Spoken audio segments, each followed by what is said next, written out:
Hey guys, tonight we are stepping back through a heavy iron door into the cold dark heart of the medieval world. Specifically, into the part of it that smelled worst and mattered most if you happened to find yourself on the wrong side of someone powerful.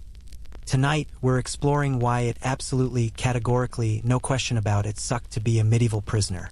And when I say sucked, I mean in that deep, bone-cold, rats are looking at you like a snack kind of way.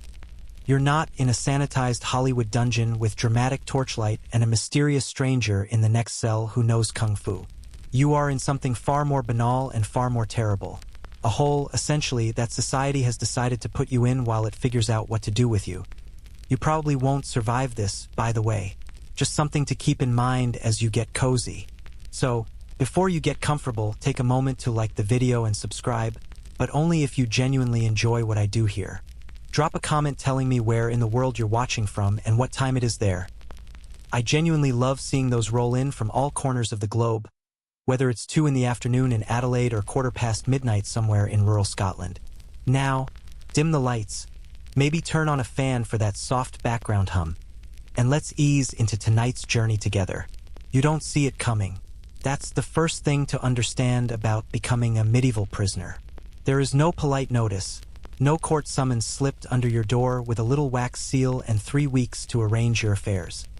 One moment you are going about your life, trudging to the mill, arguing with a neighbor about a fence line, or sitting in a tavern drinking something that tastes like it was brewed in a boot, and the next there are hands on you.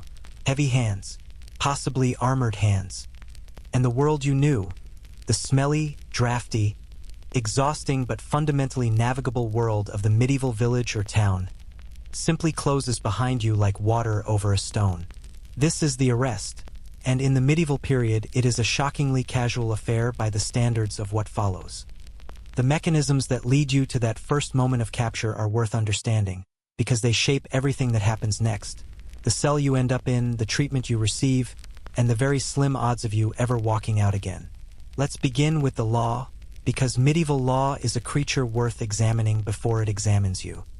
Across Europe in the centuries we're talking about, roughly the 5th through the 15th centuries, though imprisonment as a sustained system really picks up from around the 11th century onward, the legal landscape is a magnificent patchwork of Roman inheritance, Germanic custom, church canon, local feudal ordinance, and pure improvisation.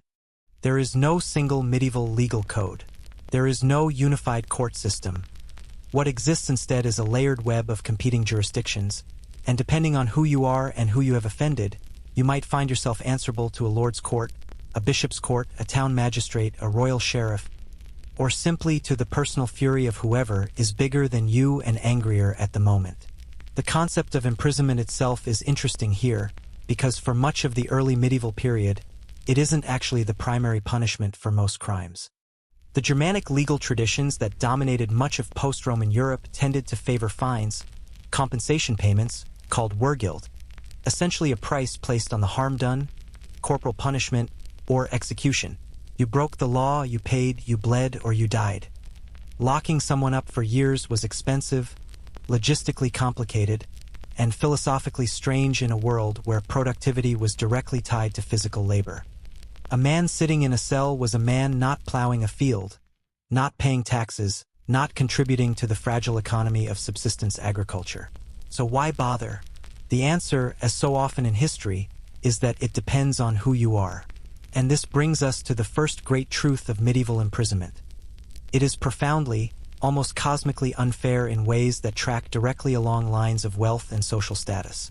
If you are a common criminal, a thief, a brawler, someone who stole a pig or assaulted a neighbor, you are unlikely to spend much time in prison at all, not because the system is merciful, but because it is impatient. You will be held, briefly, in whatever passes for a local lockup while the wheels of local justice creak into motion, and then you will be judged and punished swiftly. A fine if you have anything worth taking, a flogging if you don't, mutilation, a hand, an ear, a brand on the cheek, if the offense is serious, death if it's very serious. The jail for you is a waiting room, uncomfortable, certainly, and we will get to just how uncomfortable in exhaustive and slightly horrifying detail, but temporary. But if you are someone of consequence, a knight captured in battle, a nobleman whose political loyalties have become inconvenient, a merchant whose debts have attracted the wrong kind of attention, a bishop who has managed to offend both the Pope and the king simultaneously, which took a certain talent, then imprisonment becomes something else entirely. It becomes a tool, a negotiating position, a statement of power. You are kept alive because you are worth something, either as a source of ransom, as a political bargaining chip, or as someone whose continued suffering sends a message to others who might be thinking about making similar mistakes. Historians still argue about whether the growth of more formalized imprisonment in the high medieval period reflects a genuine shift in legal philosophy toward ideas of rehabilitation and penance, or whether it was simply a pragmatic response to the increasing complexity of political life in larger, more centralized kingdoms where you might actually want to keep your enemies alive long enough to negotiate with them. Both are probably true in different measures, in different places, at different times. Medieval history rarely offers clean answers, which is part of what makes it so interesting and part of what made it so terrible to live through. Now, how do you actually end up arrested? The mechanisms vary, but a few stand out as particularly noteworthy. The first is the hue and cry. This is one of the more viscerally medieval concepts in the whole legal toolkit, and it works exactly as chaotic as it sounds. If a crime is committed and the perpetrator is spotted, any witness is legally obligated, mind you, this is not optional, to raise an alarm. They shout. They blow horns if they have them. They bang on doors. And everyone in the community is then required to join the pursuit. The entire village becomes a posse instantly by law. If you are caught in the hue and cry, you are presumed guilty. Full stop. The catching is functionally the conviction, and what follows is usually swift and unpleasant. You might be held just long enough for a local lord or magistrate to confirm what everyone already believes. That yes, you did the thing because you ran, and innocent people don't run, which is the kind of circular logic that kept medieval courts very busy. The second mechanism is accusation, and this one is where things get genuinely, specifically terrifying. In many medieval jurisdictions, an accusation alone, made by a person of sufficient standing, is enough to get you arrested and detained. You don't need evidence in the modern sense. You need someone willing to point at you and say the words. Now, they might be required to prove it subsequently through trial by ordeal or combat or witness, depending on the time and place, but in the meantime, you are in the cell. And trials moved slowly. We'll come back to just how slowly, because it is genuinely astonishing. But for now, let's simply note that the gap between accusation and resolution could be measured in months or years, or, in the most extreme and wretched cases, in the remainder of a person's natural life. The third mechanism is debt. This one surprises modern listeners more than it should, but in the medieval world, owing money to the wrong person could absolutely land you in prison. Not as a punishment for a crime exactly, but as a kind of coercive leverage. You're held until the debt is settled, either by you, by a family member, by a patron, or by no one, in which case you simply stay. Debt imprisonment straddles the line between legal sanction and extortion in ways that contemporary commentators occasionally noted, even if they rarely had the power to change it. Historians still argue over how widespread and how systematic debt imprisonment was across different regions and periods, as the records are patchy and the line between formal debt prison and informal detention by a creditor's hired muscle is not always clear in the surviving documents. And then there is the fourth mechanism, which is perhaps the most honest. Someone more powerful than you decided they wanted you out of the way, and the legal apparatus, such as it is, bent to accommodate that desire. Medieval law is not supposed to work this way. There are ideals, there are principles, there are learned men writing treatises about justice and the proper ordering of society. But the distance between the theory and the practice is measurable in human suffering, and a significant portion of the people who ended up in medieval prisons were there not because they had done something wrong, but because they had been inconvenient or threatening, or simply unlucky in the matter of whom they had managed to annoy. You might be a minor lord whose land a more powerful neighbor coveted. You might be a merchant whose commercial success had attracted jealousy. You might be a churchman caught on the wrong side of one of the period's interminable disputes between secular and ecclesiastical authority. You might, in the later medieval period, be a Jew arrested under one of the periodic waves of accusation, of ritual murder, of coin clipping, of conspiring with enemies, that served as both genuine expressions of medieval anti-Semitism and convenient pretexts for confiscating wealth. The machinery of arrest was available to those with the power to operate it, and power in the medieval world is, as it tends to be in most worlds, very unequally distributed. The moment of arrest itself is worth sitting with for a moment, because there's something almost surreal about how it must have felt.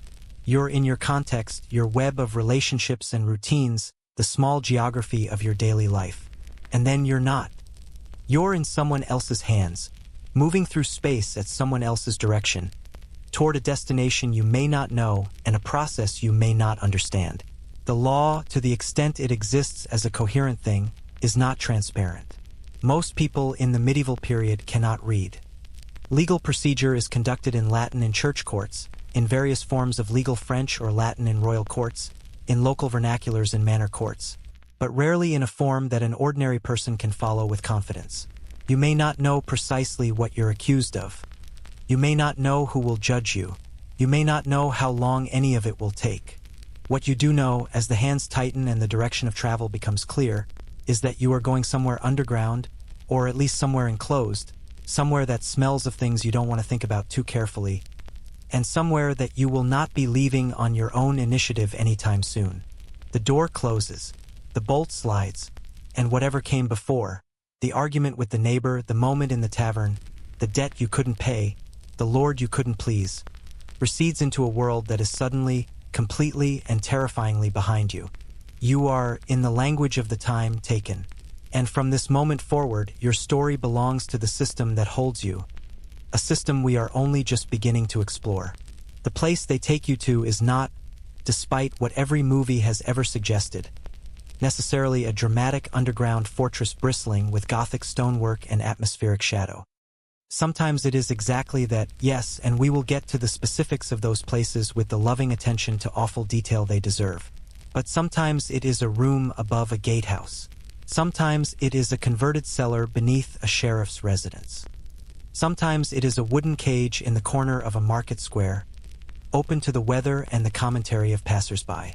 Sometimes, and this is the detail that tends to surprise people most, it is a hole, literally a hole, dug into the earth or carved into existing stone, with a wooden cover or iron grate across the top, into which you are lowered by rope and from which you will not emerge until someone up above decides it is time.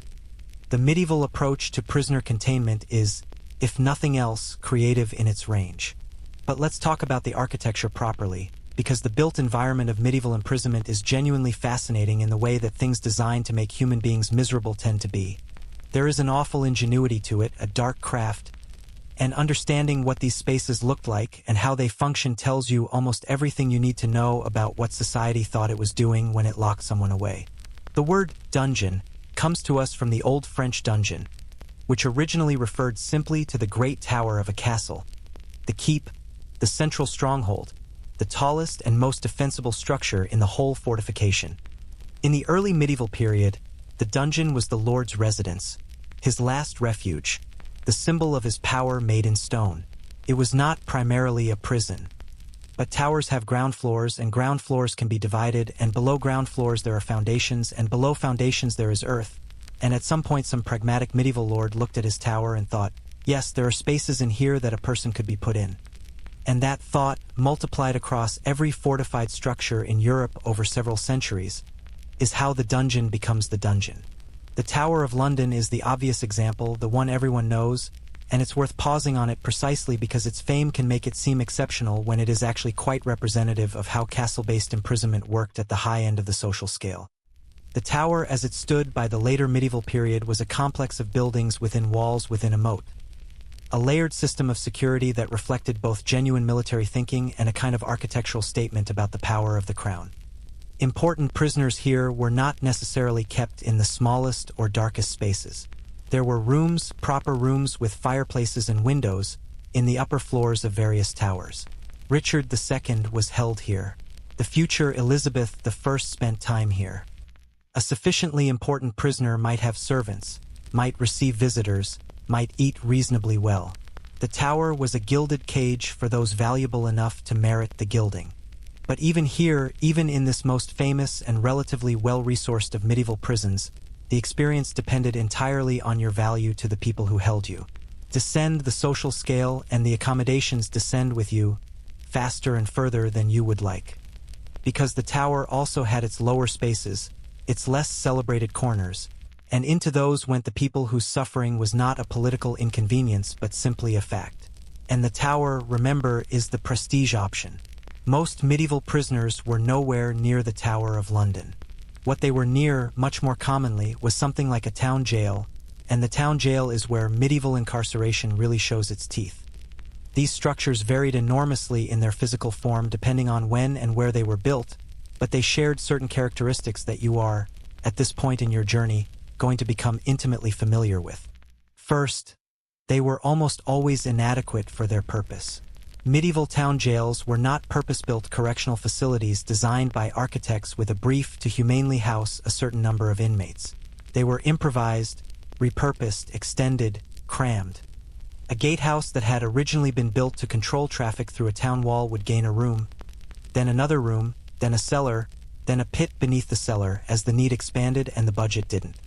Walls that had been designed to keep enemies out were repurposed to keep prisoners in, which sounds similar but is actually a very different engineering challenge. The result was structures that were structurally compromised, chronically overcrowded, and extraordinarily difficult to maintain in any condition that even approached sanitary. Second, they were dark, almost completely, comprehensively, soul-erasingly dark.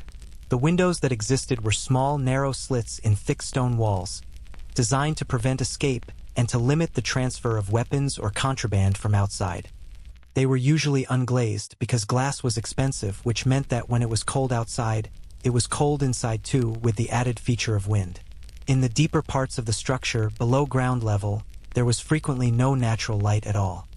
You existed in a darkness that the modern world, with its ambient electric glow seeping under every door and around every curtain, cannot fully prepare you for. Absolute darkness. The kind that sits on your eyes like a physical weight, that makes you lose track of your hands, that after enough time begins to do interesting and unpleasant things to your sense of reality. This is actually one of the more debated areas in the history of medieval imprisonment.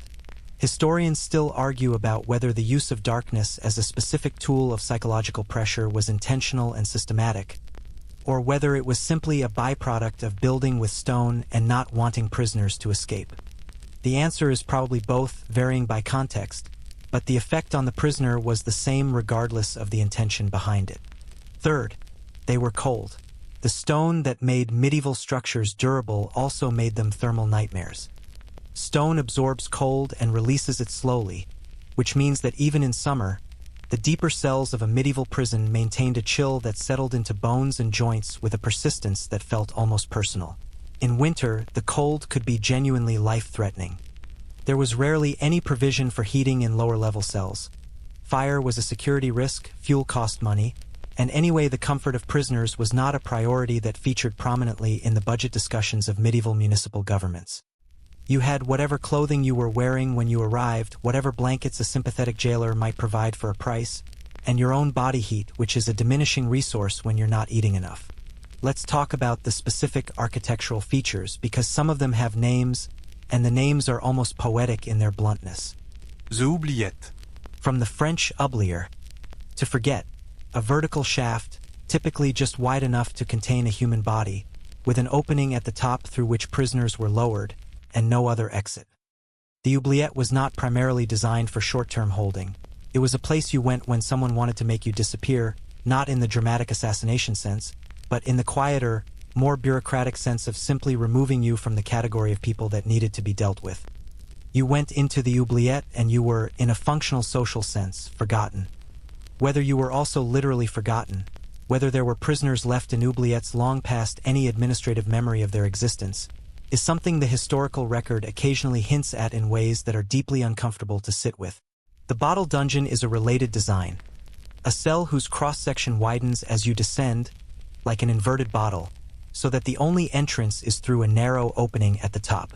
St. Andrew's Castle in Scotland has a famous example, carved directly into the rock beneath the castle. You go in through a hole barely wide enough for a human body, and you arrive in a space that is roomier, generously a person could stand and move around, but from which escape upward is essentially impossible without external assistance. It's a clever design in a horrible way. There's even a slightly grim irony in the fact that the bottle dungeon at St. Andrew's was at various points used to hold Protestant martyrs and Catholic clergy, Depending on which way the religious winds were blowing, the architecture, at least, was admirably non-denominational. Wall cells are another variant worth mentioning. Cells built within the thickness of a castle wall itself, accessed by a low door that required you to bend double to enter, and inside which you could barely straighten up. These spaces were sometimes barely larger than a closet.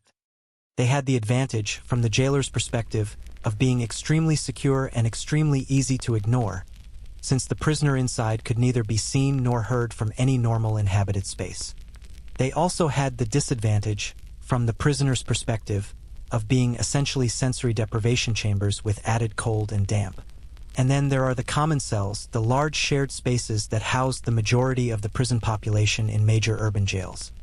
These deserve more attention than they typically get in popular histories, because they represent the experience of most medieval prisoners rather than the exceptional architecture of the oubliette or the bottle dungeon.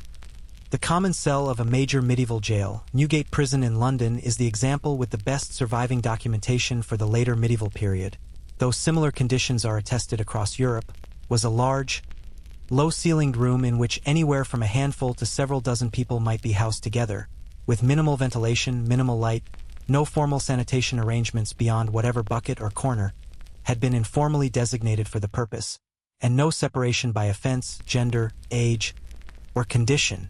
You were in there with everyone else. The murderer, the debtor, the pickpocket, the heretic awaiting examination, the knight captured in some minor border skirmish and awaiting ransom negotiation, the elderly woman accused of witchcraft by a neighbor who wanted her garden, the child, and yes, there were children in medieval prisons because the concept of juvenile justice is a very modern one, arrested for theft, all in the same room, all sharing the same air, which was not, by any reasonable measure, good air. The floors of these common cells were typically stone or packed earth, covered with straw that was changed with a frequency that varied from irregularly to essentially never.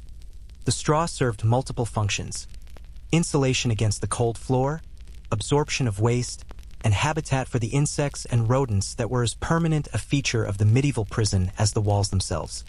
We will meet those roommates properly in the next part of our journey, but for now just know that they are there, in the straw, waiting. There was sometimes a fireplace in the common cell of a higher-end establishment, though access to it was governed by the same internal economy that governed everything else in the prison. The strong and the wealthy got closest to the warmth. The weak and the poor got whatever radiated to the edges. And if you were very unlucky, you got nothing but the knowledge that somewhere across the room there was heat you couldn't reach.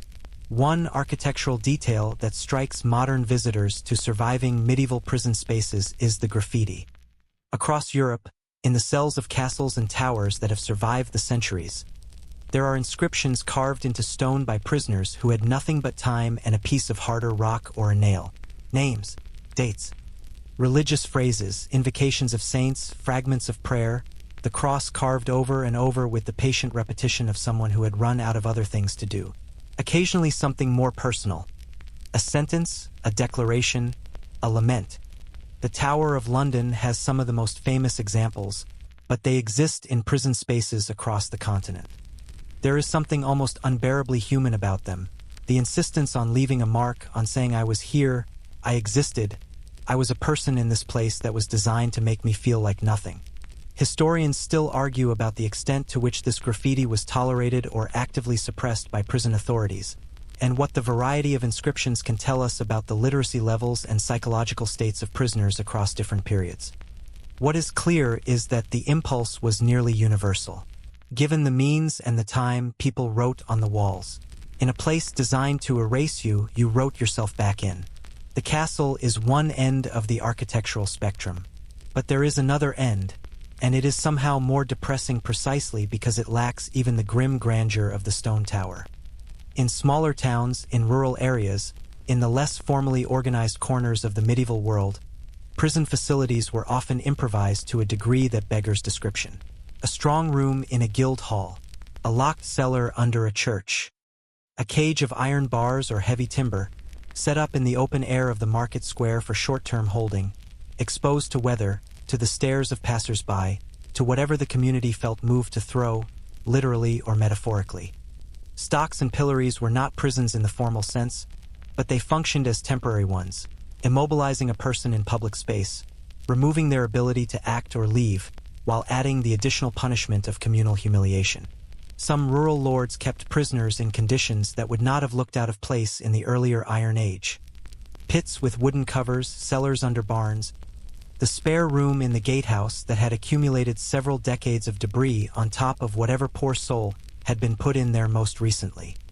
The further you get from the major urban centers, the more improvised and the more immediately miserable the conditions tend to become, not because rural lords were necessarily crueler than their urban counterparts, but because there was less infrastructure, less supervision, less anything. And all of this, the towers, the oubliettes, the common cells, the makeshift pits, shares one quality that runs through all of it like a thread of cold water through stone. They were designed, at their most fundamental level, not to punish but to contain. The punishment, such as it was almost incidental, a byproduct of the containment rather than its purpose. The medieval prison did not, in most cases, theorize about what it was doing to the people inside it. It was a box made of stone and wood and iron, with varying degrees of refinement and varying degrees of suffering built into its dimensions. You are in the box now. The stone is damp under your fingers. The darkness is complete. From somewhere nearby in the way that sounds travel through stone, carrying distance and distortion, you can hear other people, breathing, moving. Occasionally, someone says something, and the words come to you softened by walls into something almost like comfort, the mere fact of another human voice. You press your back against the stone and feel its cold settle into you like a second skin. The straw beneath you is damp.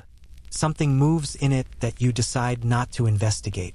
The architecture has done its work. You are, in every sense that the people who built this place intended, contained. The breathing you heard through the wall is closer now. Much closer. Because whatever solitary confinement means in the modern imagination, that cinematic image of a single prisoner in a single cell, alone with their thoughts and a small barred window, it is largely a fiction when applied to the medieval experience. Solitude was, paradoxically, a luxury, reserved for the high value, the politically sensitive, the prisoner whose isolation served a specific strategic purpose. For everyone else, for the vast and varied population of people whom medieval society had decided to remove from circulation, the cell was shared. Emphatically, comprehensively, sometimes almost incomprehensibly shared. And so we need to talk about your neighbors. The population of a medieval prison was not a uniform mass of suffering humanity. It was, in its way, a remarkably diverse cross-section of medieval society. A community assembled entirely against its will, united only by the fact of its confinement, and stratified internally by the same forces of wealth, status, gender, religion, and sheer physical strength that stratified everything else in the medieval world. Understanding who was in there with you is essential to understanding what being in there actually felt like, because your cellmates were simultaneously your greatest source of misery and, in many cases, your only genuine resource for survival. Let's start with the debtors, because they were numerous, and because their presence in the prison population illuminates something important about how medieval society thought about obligation and consequence. A debtor in a medieval jail was not, in the eyes of the law, a criminal in the same sense as a thief or a murderer. They had not committed an act of violence or taken something that wasn't theirs, or at least not in any straightforward way. What they had done was fail to meet a financial obligation, and in a world where credit was the lubricant that kept commerce moving and where the enforcement of debt was a matter of personal honor as much as legal right, that failure could have consequences entirely disproportionate to its scale. You might be in prison for owing a sum that, in better times, you could have earned in a week's work. You might be there for a debt incurred by a family member, or a debt inherited from a deceased parent, or a debt that you genuinely could not fully account for because the original agreement had been oral and the creditor's memory of its terms was conveniently different from yours. The debtor's cell was not always physically separate from the general prison population.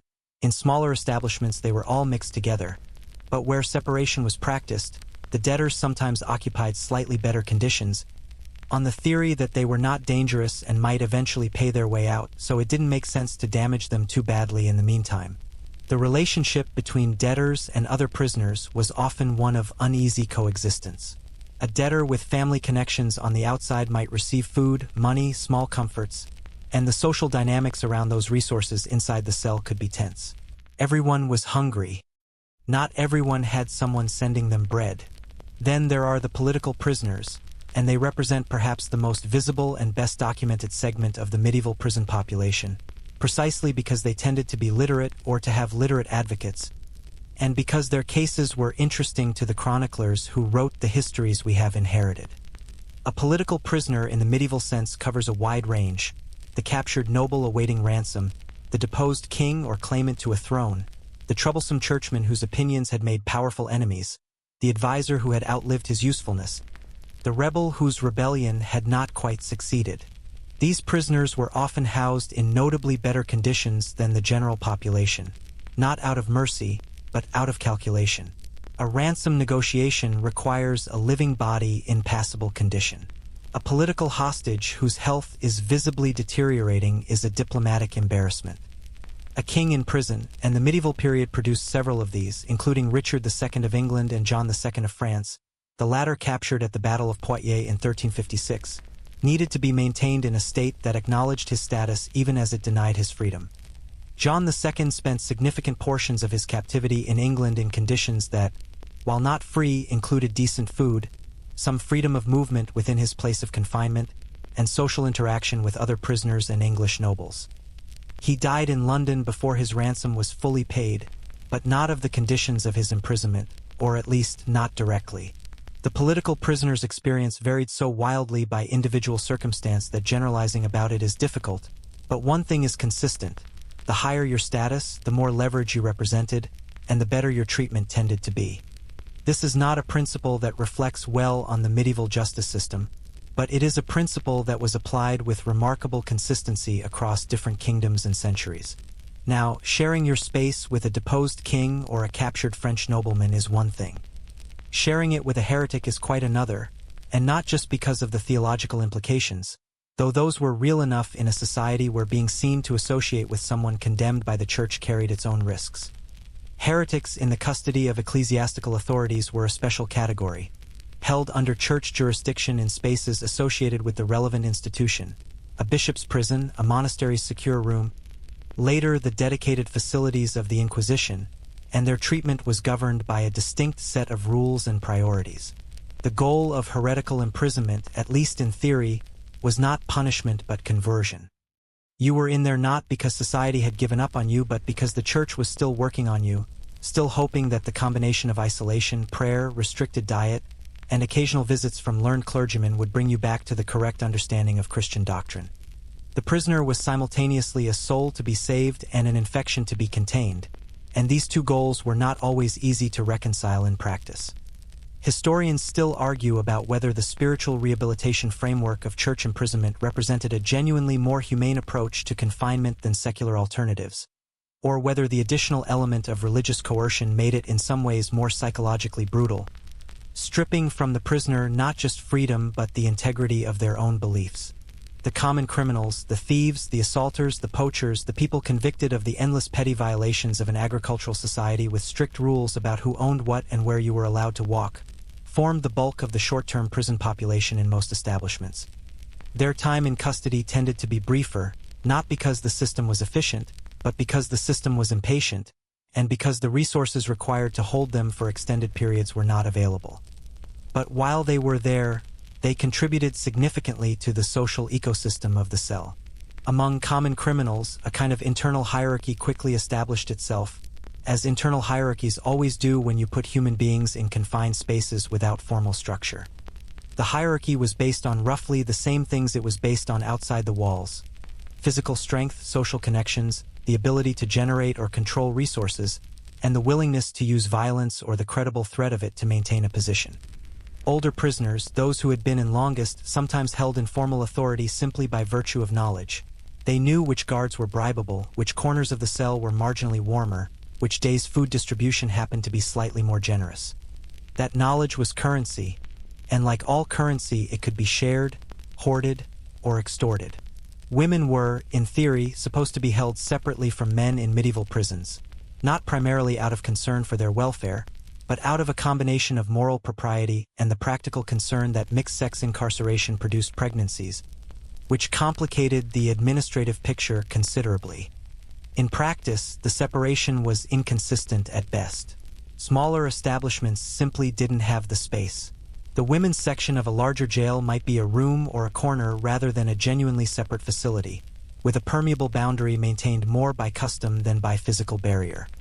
Women in medieval prisons faced all the same deprivations as men: the cold, the dark, the hunger, the disease, with the additional vulnerability of being women in an environment with minimal formal protection and a population that included men with nothing to lose. Children, as mentioned briefly before, were present in medieval prisons in ways that the modern mind finds particularly distressing.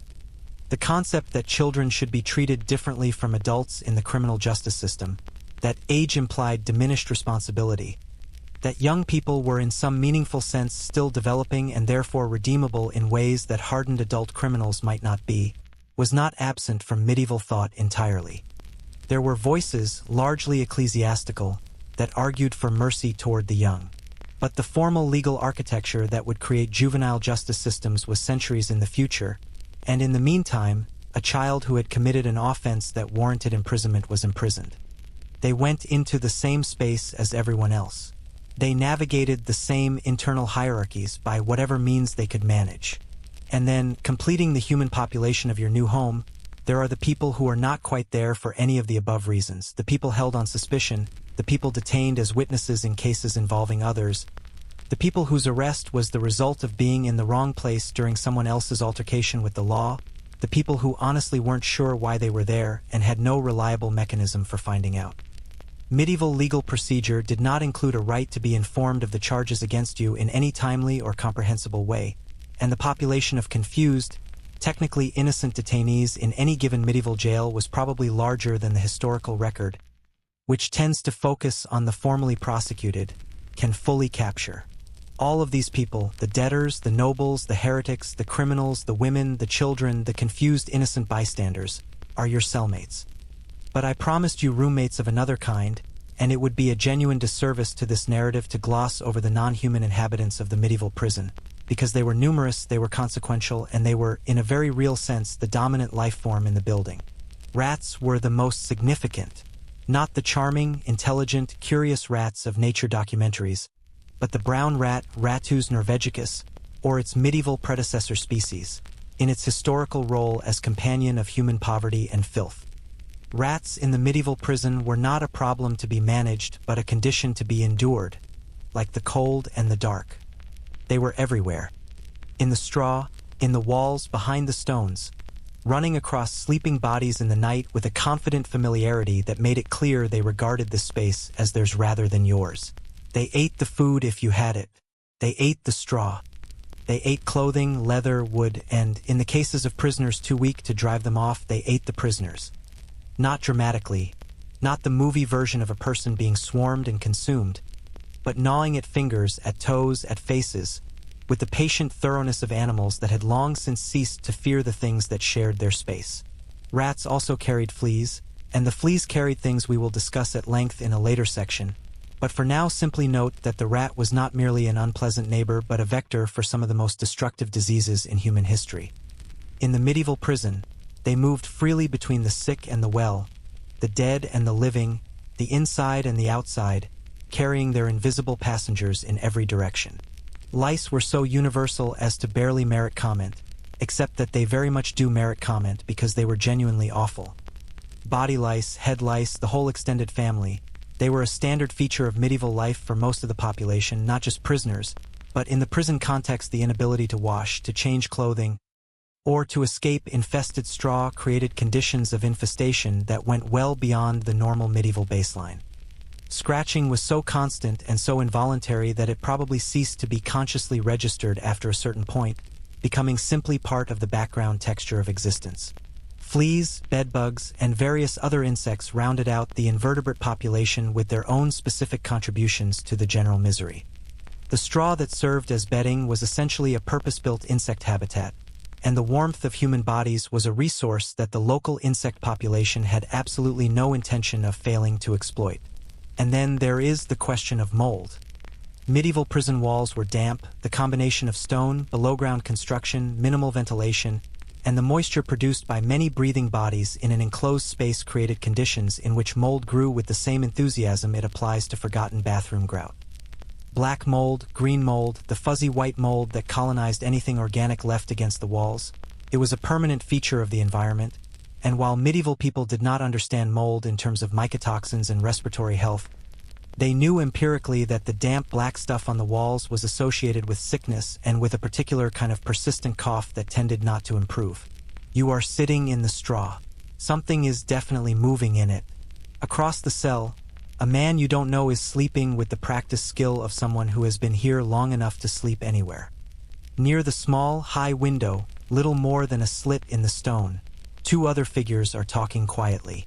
One of them laughs at something, a short, private sound that contains a whole life of context you're not part of. You are part of a community now. You didn't choose it. You can't leave it. And like all communities, it has its own rules, its own economy, its own hierarchies, its own sources of warmth and danger. The rats move in the straw. Somewhere in the walls, something scratches. Welcome to your new neighborhood. The scratching in the walls fades into the background after a while. Everything fades into the background after a while. The smell, the cold, the sounds of the people around you settling into their various configurations of misery. What doesn't fade, what sharpens in fact with every passing hour, is the hunger. It starts as a familiar inconvenience, the kind you've felt before on a long working day when the midday meal was late or the harvest was poor. But that hunger had a horizon. You knew roughly when it would end. This hunger is different. This hunger has no visible horizon. And the question of what, if anything, you are going to eat in this place is one of the most pressing and most genuinely dangerous questions of your entire incarceration. Food and drink in the medieval prison is a subject that sits at a peculiar intersection of policy, economics, cruelty, and occasional accidental kindness. It is also a subject that reveals, more clearly than almost anything else, the fundamental attitude of medieval society toward the people it imprisoned. That attitude, stated plainly, was one of minimal obligation.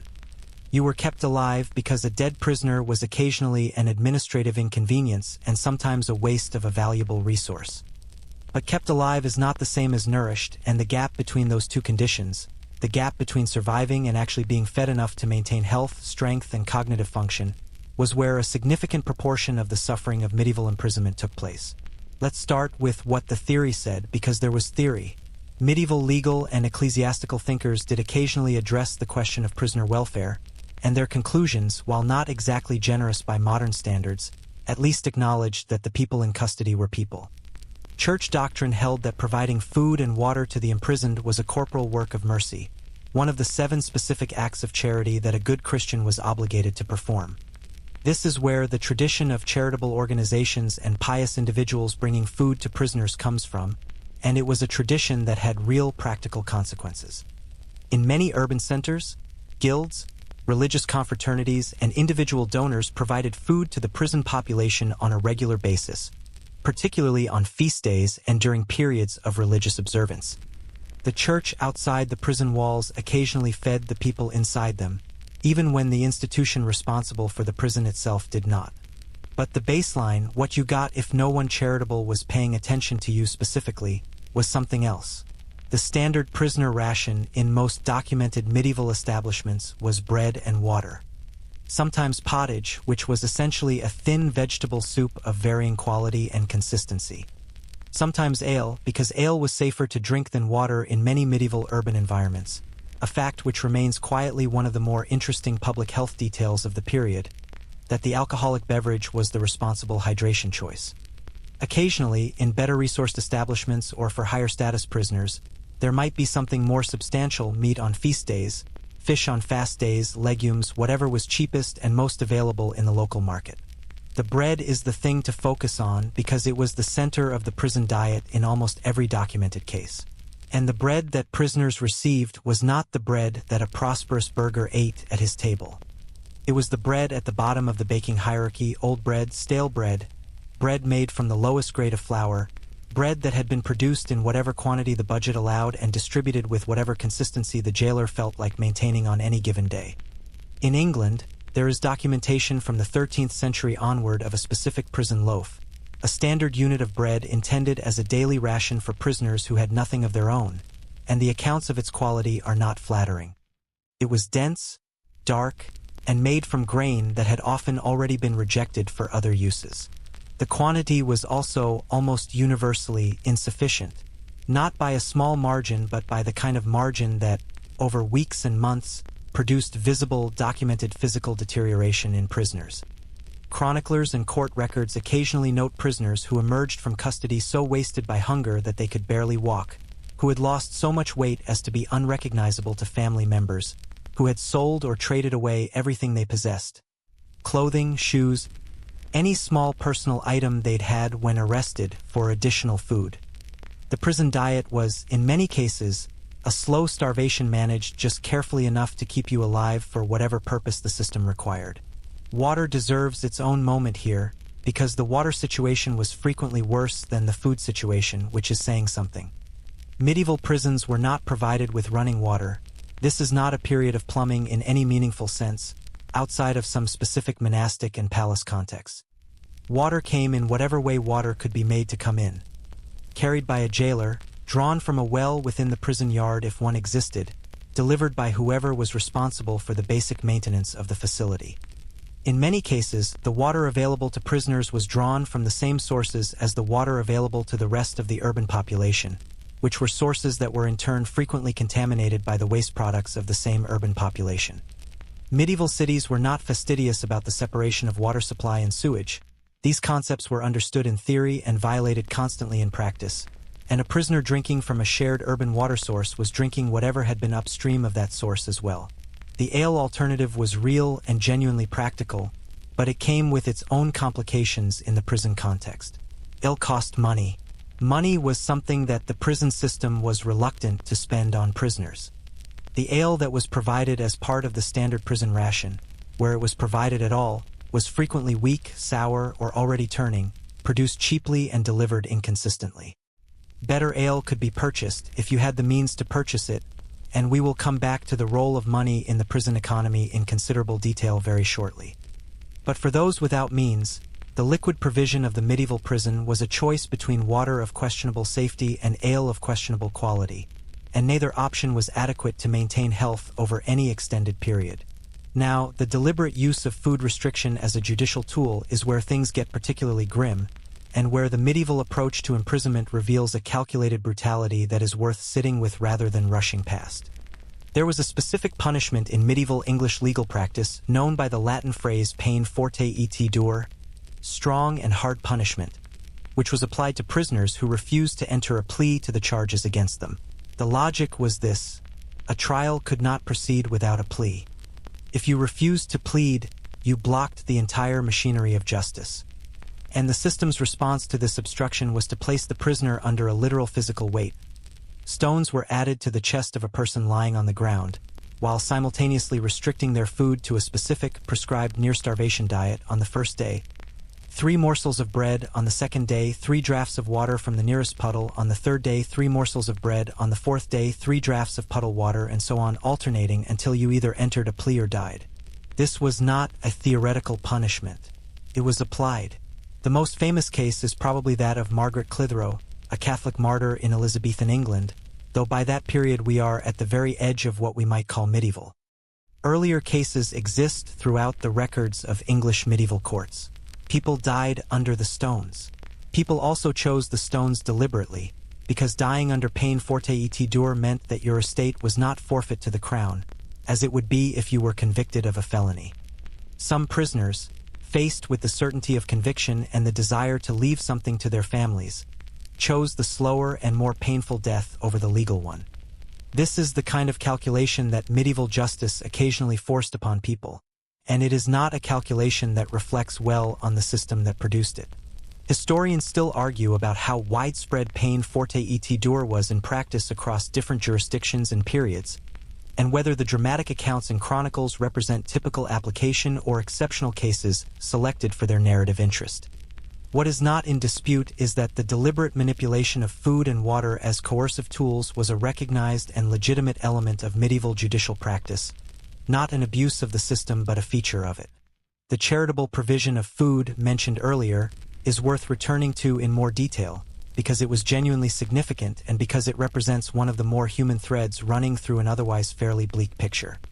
In major urban centers, the practice of feeding prisoners was formalized to a degree that goes beyond individual acts of piety.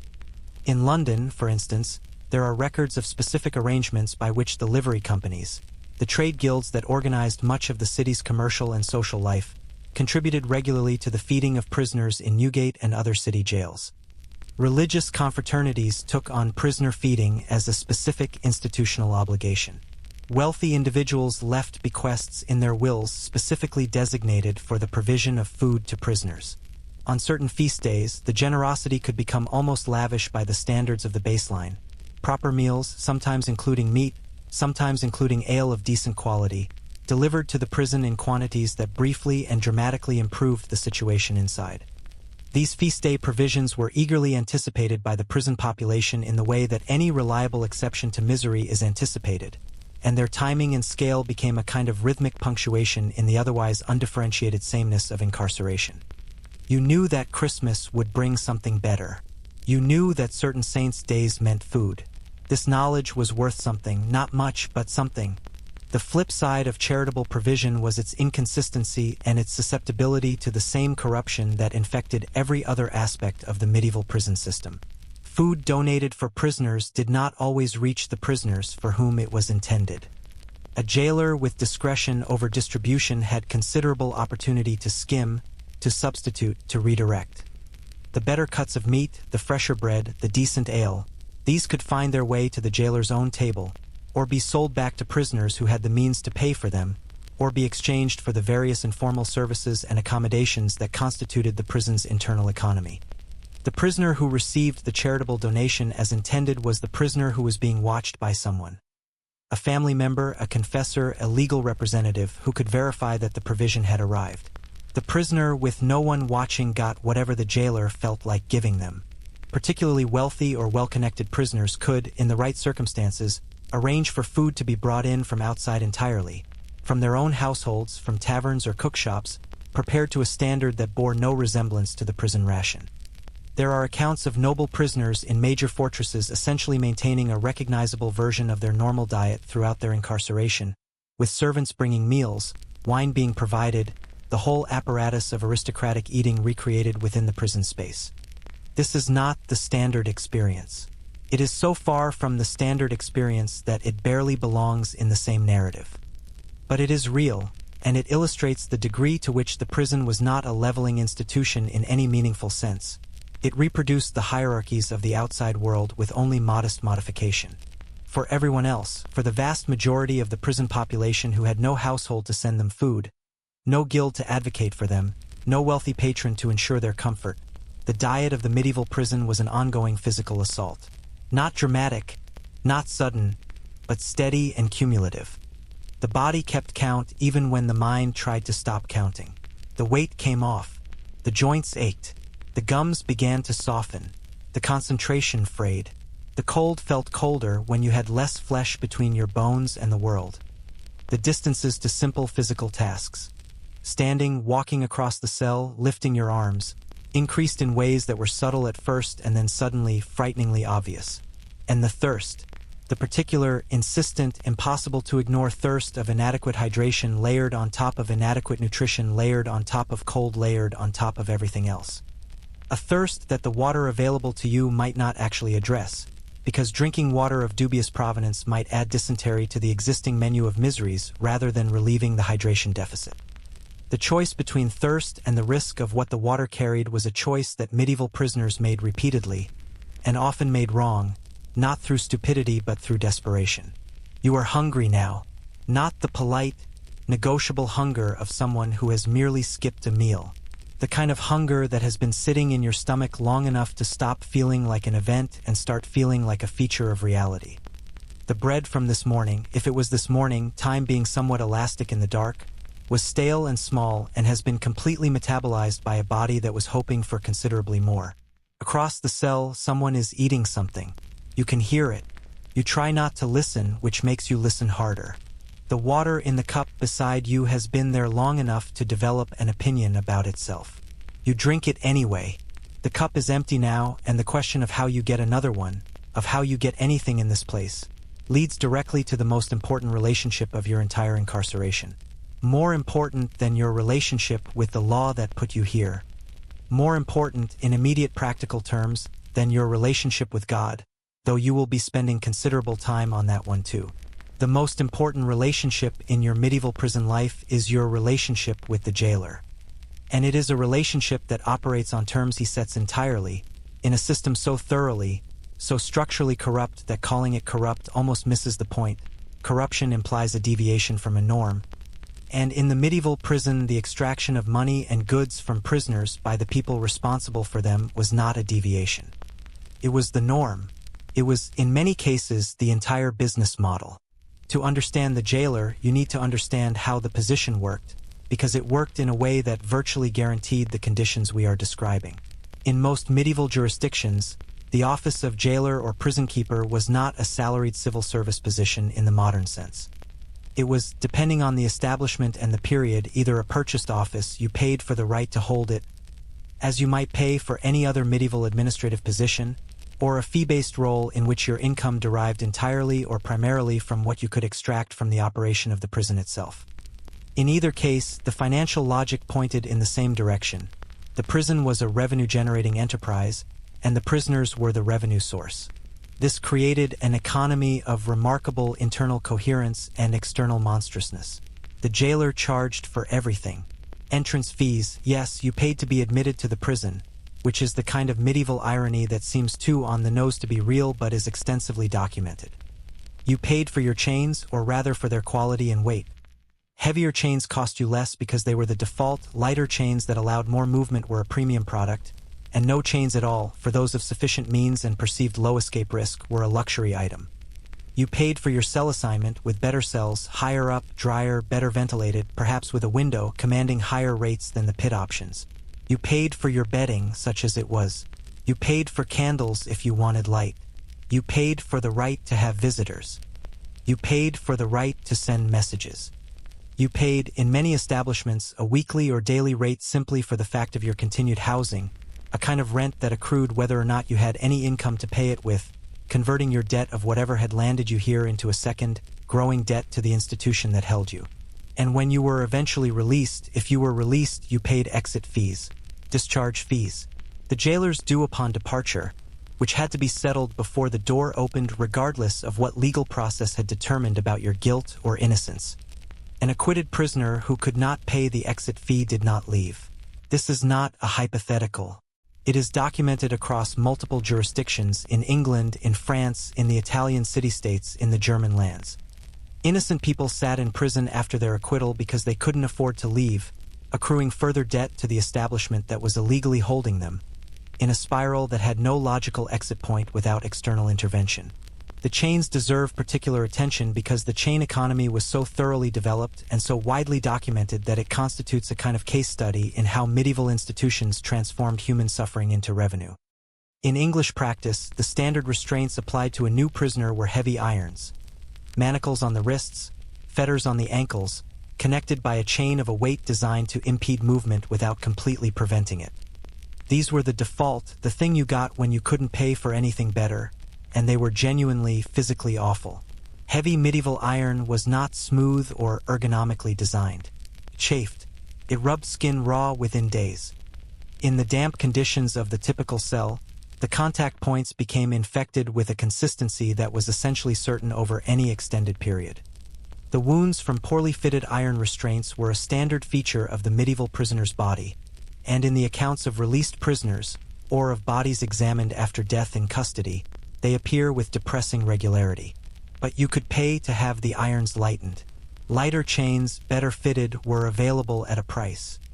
The relationship between the weight of your chains and the weight of your purse was almost mathematically precise in some establishments, with documented fee schedules laying out exactly what each grade of restraint cost and what privileges came with each. A prisoner wealthy enough to pay at the top of the scale might be essentially unrestrained within a comfortable cell, free to move, to receive visitors, to conduct business. A prisoner in name only, waiting out a legal process in conditions that were unpleasant mainly in comparison to actual freedom rather than in any absolute sense.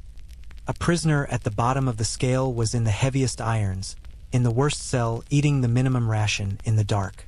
The jailer was not, it must be said, necessarily a monster. Many of them were simply people doing a job within a system that had been designed this way, extracting what the system allowed them to extract and providing what the system required them to provide. Some of them were, by the evidence of their prisoners' accounts, genuinely decent within the constraints of their role, willing to extend credit to prisoners whose families were slow in sending funds, willing to look the other way at minor violations of the rules, willing to allow small comforts that weren't technically sanctioned. Prisoner memoirs and letters where they survive sometimes describe jailers with something approaching warmth, as the one human being in the whole apparatus who occasionally remembered that the person in the cell was a person. Others were predatory in ways that went well beyond the sanctioned extraction. Theft of prisoner property was common. Anything valuable that you arrived with was at risk of simply disappearing, attributed to other prisoners or to the chaos of intake, with no meaningful recourse available to you. Physical abuse, beatings, deliberate neglect, the withholding of food as personal punishment rather than judicial policy, is attested in enough cases to suggest it was not exceptional. Sexual violence against female prisoners is documented in ways that make clear it was a known problem that the system addressed primarily by acknowledging its existence and doing very little else about it. The jailer had near-total authority over the people in his custody and near-total freedom from oversight, and that combination produces predictable results in human beings across all periods and contexts. The guards who worked under the jailer, turnkeys, warders, whatever the local terminology, reproduced the same economy at a smaller scale. They controlled access, movement, information, and the distribution of everything that came into or went out of the cell. They could be bribed for the same range of services. A message delivered, a visitor admitted, a blind eye turned to a forbidden possession, information about what was happening in the outside world or in the legal process that concerned you. The price for each service was negotiable and determined entirely by the guard's assessment of what you could pay and how much you needed it. This brings us to perhaps the most striking feature of the jailer economy, the degree to which it created a functional market inside the prison walls, with its own pricing structures, its own credit arrangements, and its own enforcement mechanisms. Prisoners who had money from family, from friends, from selling whatever they had, could buy comfort with a specificity and a consistency that amounted to an almost normal domestic life within the prison space. They could buy better food, better drink, warmer clothing, the right to walk in the yard where a yard existed, the right to attend chapel, books in some establishments for those who could read, paper and ink for correspondence, the company of specific people or the removal from the company of people they found threatening. Visits from family members who brought news of the outside world along with the food and the money that made everything else possible. The credit dimension is particularly interesting and has received increasing attention from historians of medieval economic life. Jailers extended credit to prisoners who arrived without resources but whose families or social networks were expected to send funds, treating the prisoner as a financial instrument whose eventual redemption was a reasonable business bet. The records of medieval prisons occasionally include what amount to account ledgers, tracking what each prisoner owed and had paid, in a system of financial management that was simultaneously ruthless and surprisingly sophisticated. A prisoner who ran out of credit and had no prospect of more entered a dramatically different tier of experience, stripped of whatever privileges the credit had been maintaining, reduced to the baseline provision, in a transition that the accounts suggest could happen with disturbing speed. Wealthy prisoners could also buy one of the more extraordinary privileges in the medieval prison system, the right to live outside the prison entirely, within a defined geographic area, under a kind of supervised release arrangement that modern systems would recognize as something like bail or parole. In English practice, this was sometimes called being within the rules or within the liberties of a specific prison. You were technically still a prisoner of, say, the Fleet Prison in London, but you were allowed to live in the surrounding neighborhood, conduct your affairs, and return to the prison at specified times for check-ins. You had given bond, financial or personal, as a guarantee of your continued availability to the legal process. This arrangement was available only to those with sufficient funds or social connections to make the bond credible, and it is a vivid illustration of the degree to which medieval imprisonment was, for those who could afford it, something quite different from what it was for those who couldn't. The charitable organizations that provided food, mentioned in our last section, also interacted with the jailer economy in complex ways. Charitable donations intended for prisoners had to pass through the jailer's hands, and the jailer had discretion, formal or informal, over their distribution. A charitable donor who wanted to ensure that their provision actually reached the intended recipient needed to either supervise the delivery personally, work through an established institutional channel that had leverage over the jailer, or simply accept that some portion of their donation was going to be redirected. The most effective charitable operations were those with enough institutional weight, the major religious confraternities, the powerful guilds, to make the jailer's life difficult if he stole from them, and whose representatives visited regularly enough to notice discrepancies. There was also a shadow economy in information, which was perhaps the most valuable commodity in the medieval prison after food. The world outside continued to exist and to change, and your stake in it. Your legal case, your family's welfare, your property, your debts, your relationships, continued to develop in your absence. Knowing what was happening out there was essential to managing it, and the only path to that knowledge ran through the people who controlled access between inside and outside. A guard who was willing to carry messages, in, out, both, was worth paying well, and the correspondence that passed through medieval prisons in this way was substantial enough that some of it has survived in archives, giving historians a remarkable window into the interior life of incarceration that official records rarely provide. Prisoners wrote letters. They wrote to family members for money, for food, for news, for legal assistance.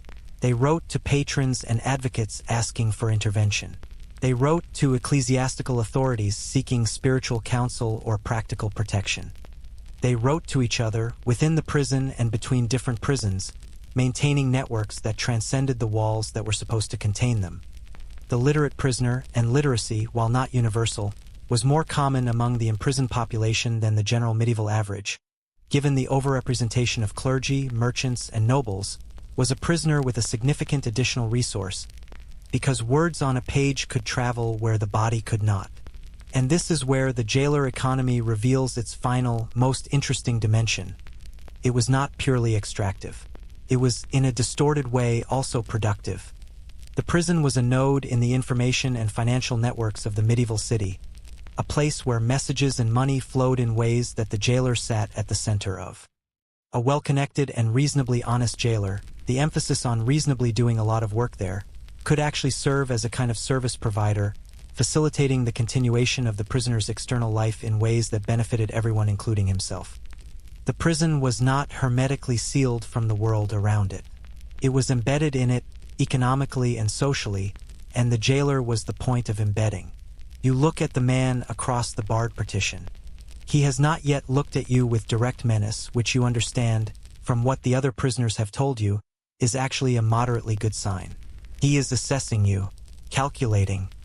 He is trying to determine, with the practiced eye of someone who has done this many times, what you are worth and what you can be made to yield. You have very little. You suspect he has already figured that out. The question is what very little buys you in this particular establishment, run by this particular man, on this particular morning that is slowly, indifferently, becoming afternoon. You are about to find out. The jailer has made his assessment and moved on, which is either reassuring or ominous depending on what comes next. What comes next, for a significant portion of medieval prisoners, is a visit of a different kind.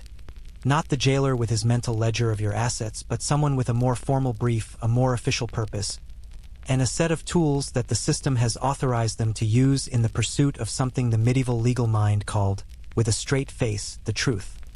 What comes next, in other words, is the question. And the question, in the terminology of medieval judicial procedure, was not a conversation. It was a process, a physical process, and you were both its subject and its object. Torture as a component of legal procedure is one of those medieval realities that modern people simultaneously know about and consistently misunderstand, partly because the popular imagination has replaced the historical reality with something more dramatic and less precisely horrible. The rack, the Iron Maiden, the elaborate mechanisms of cinematic torture, these images crowd out the more mundane and more systematically applied reality of what medieval judicial torture actually was, how it was justified, who authorized it, what rules supposedly governed it, and what it cost the people who experienced it. To understand it properly, you need to start not with the instruments but with the theory, because the theory is where the real horror lives. Medieval judicial torture, the formal, legally sanctioned kind, as distinct from the informal violence that guards and jailers might apply on their own initiative, was rooted in Roman legal tradition and was reintroduced into European legal systems primarily through the recovery and teaching of Roman law from the 12th century onward. In Roman law, and in the medieval systems that inherited it, torture was a specific procedural tool with a specific purpose.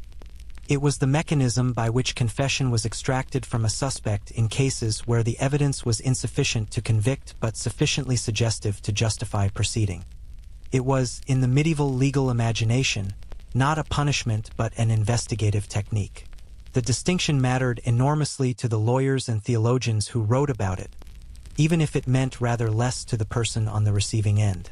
The theoretical framework was built on a concept of proof that required either two credible eyewitnesses to the crime or a confession from the accused. This sounds reasonable until you realize that crimes, being the kind of things that people generally try not to do in front of witnesses, were difficult to prove by this standard, and that the system therefore had a powerful structural incentive to obtain confessions. Torture was the mechanism that was supposed to bridge the gap between strong suspicion and formal proof, and the medieval legal mind had constructed an elaborate set of rules to govern its application that were, in theory, designed to prevent abuse. In practice, these rules were applied with a flexibility that rendered them nearly meaningless, but we should at least give them their moment. The rules, as articulated in canon law and various secular legal codes, stated that torture could only be applied in cases of serious crimes, not for minor offenses, not for debt. It could not be applied to certain categories of person. Children below a specific age, pregnant women, the elderly, the nobility in most jurisdictions, the clergy under canon law. It was supposed to be applied only once, the logic being that a confession extracted under torture had to be freely confirmed afterward, without torture, to be valid, and that repeating the torture to obtain the confirmation defeated the purpose of the confirmation. It was not supposed to result in permanent injury or death, and it was supposed to be supervised by a judge or magistrate who would assess the evidence and authorize the procedure. These rules were violated constantly, comprehensively, and often with explicit official sanction. The prohibition on repeat torture was circumvented by the legal fiction that a second session was not a new application but a continuation of the first, which had been temporarily suspended. The prohibition on torturing the nobility was set aside by a finding that the gravity of the offense, treason, heresy, superseded the personal privilege of the accused. The requirement for prior evidence of guilt became, in practice, a very low bar indeed, particularly in cases involving heresy or witchcraft, where the accusation itself was frequently treated as quasi-evidence of the thing accused.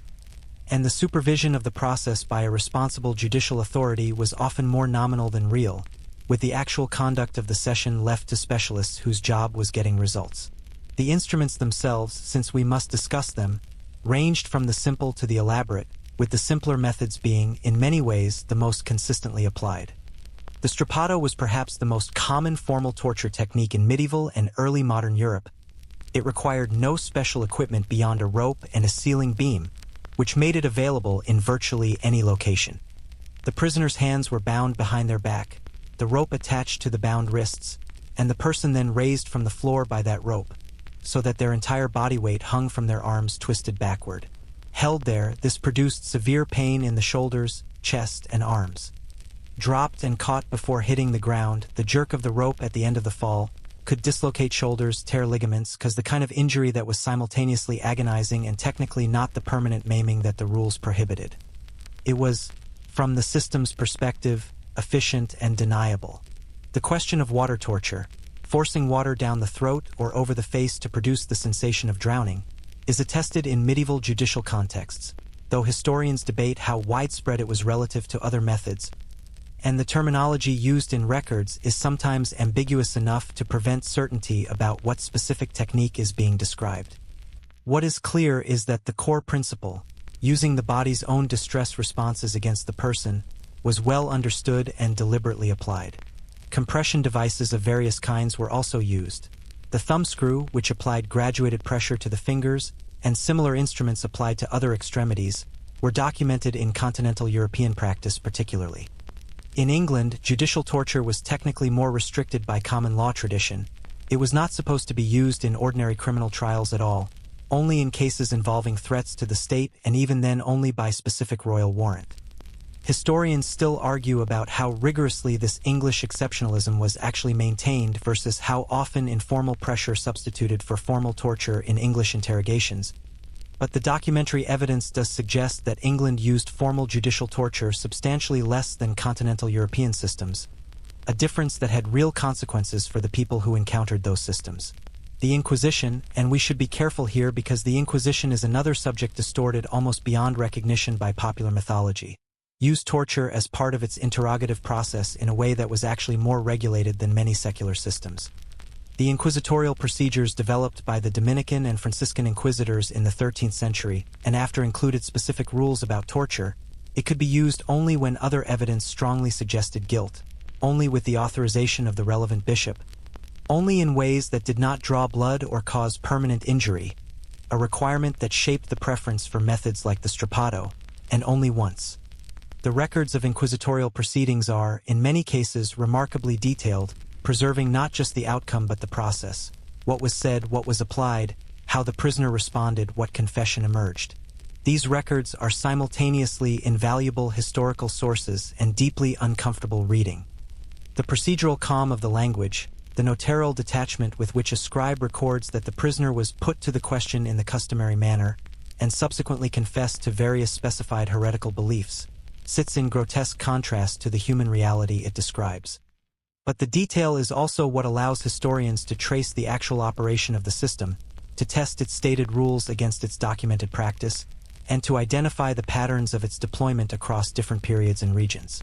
Confession was the goal, and confession brought its own consequences that the prisoner needed to understand clearly before delivering one. A confession obtained under torture had to be confirmed voluntarily the following day, the rationale being that the free confirmation demonstrated that the confession was true rather than merely pain-induced. In practice, prisoners in this position faced a dreadful calculation: retract the confession and face the torture again, or confirm it and face whatever punishment the confirmed confession warranted. The punishment could range from penance and public humiliation, through imprisonment and loss of property, all the way to execution. For heresy, the ultimate sanction was being handed over to secular authorities for burning, with the Church maintaining the theological nicety that it did not itself shed blood. It simply determined the guilt and released the convicted to civil authorities who had no similar scruple. The cost of confession extended beyond the individual prisoner. A confession typically included, as a formal element of the inquisitorial process, the naming of associates, other people who had allegedly participated in the same heretical activities, the same conspiracy, the same crime. This requirement transformed the individual prisoner into an active agent in the expansion of the prosecution.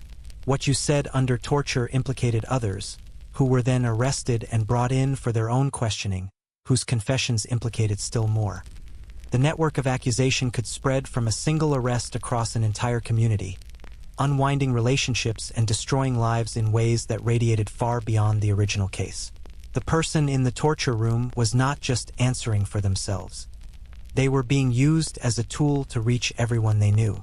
This is perhaps the deepest structural horror of the torture system, and it was not invisible to contemporaries.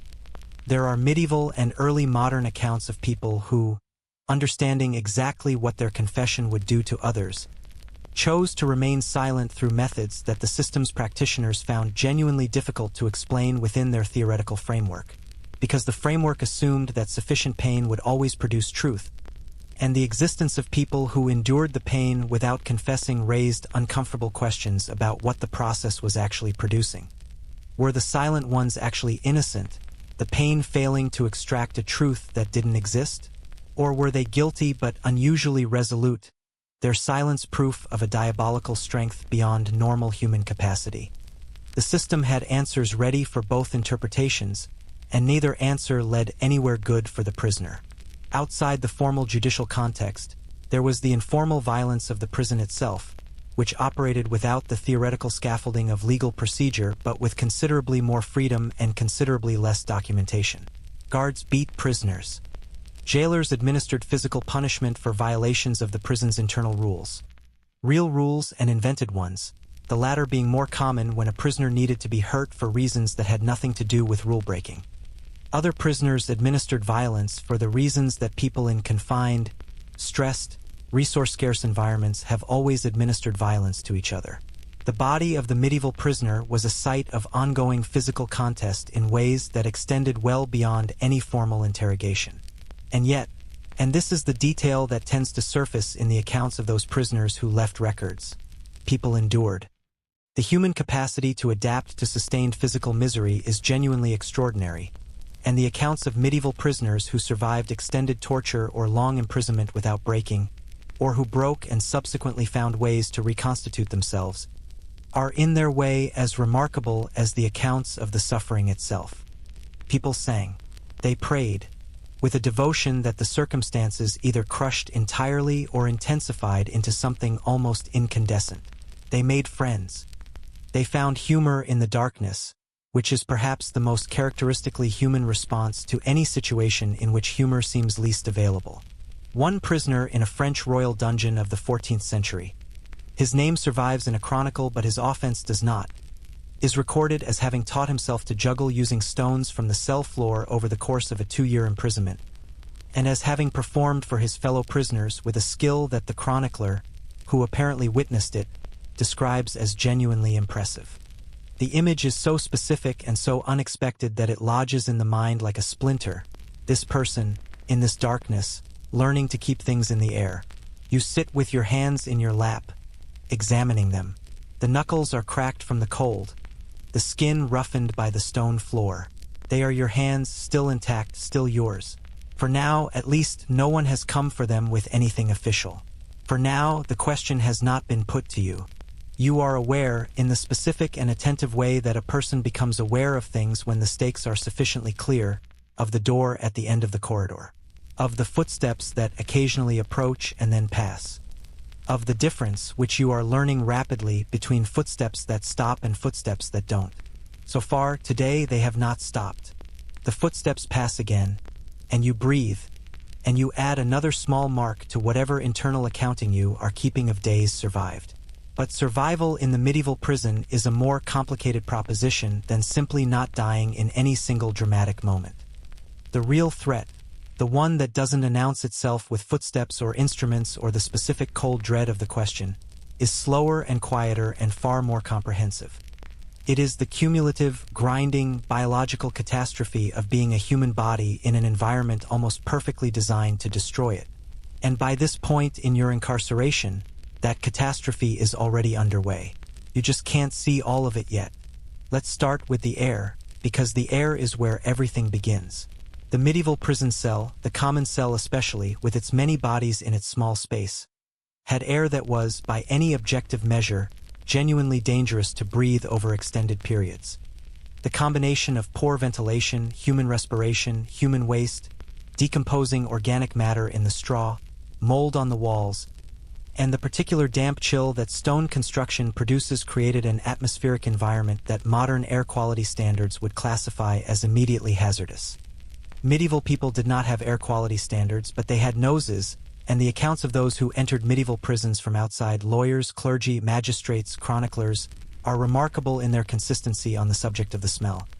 Words like pestilential, suffocating, unbearable appear with a frequency that suggests these were not literary embellishments but fairly precise descriptions.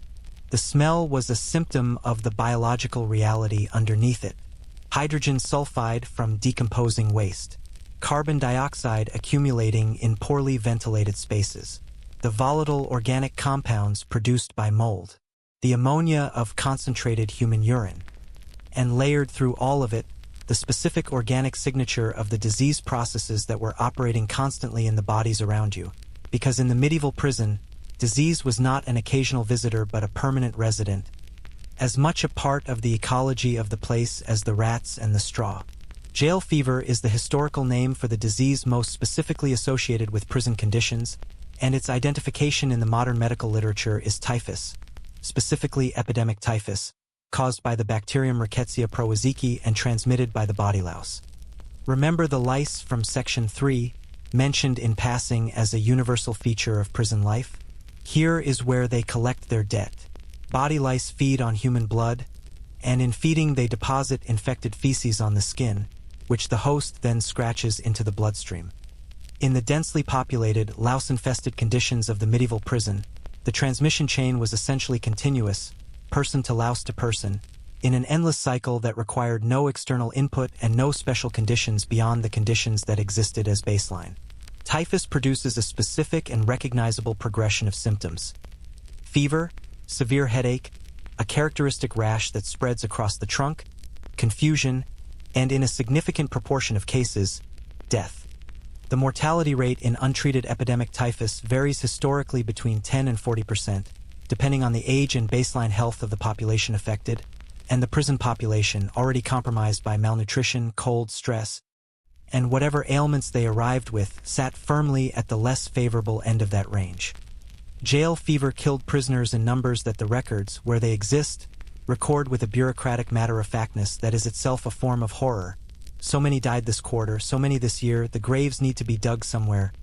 The bodies need to be disposed of before they create additional problems. But jail fever also killed people who came into contact with the prison from outside.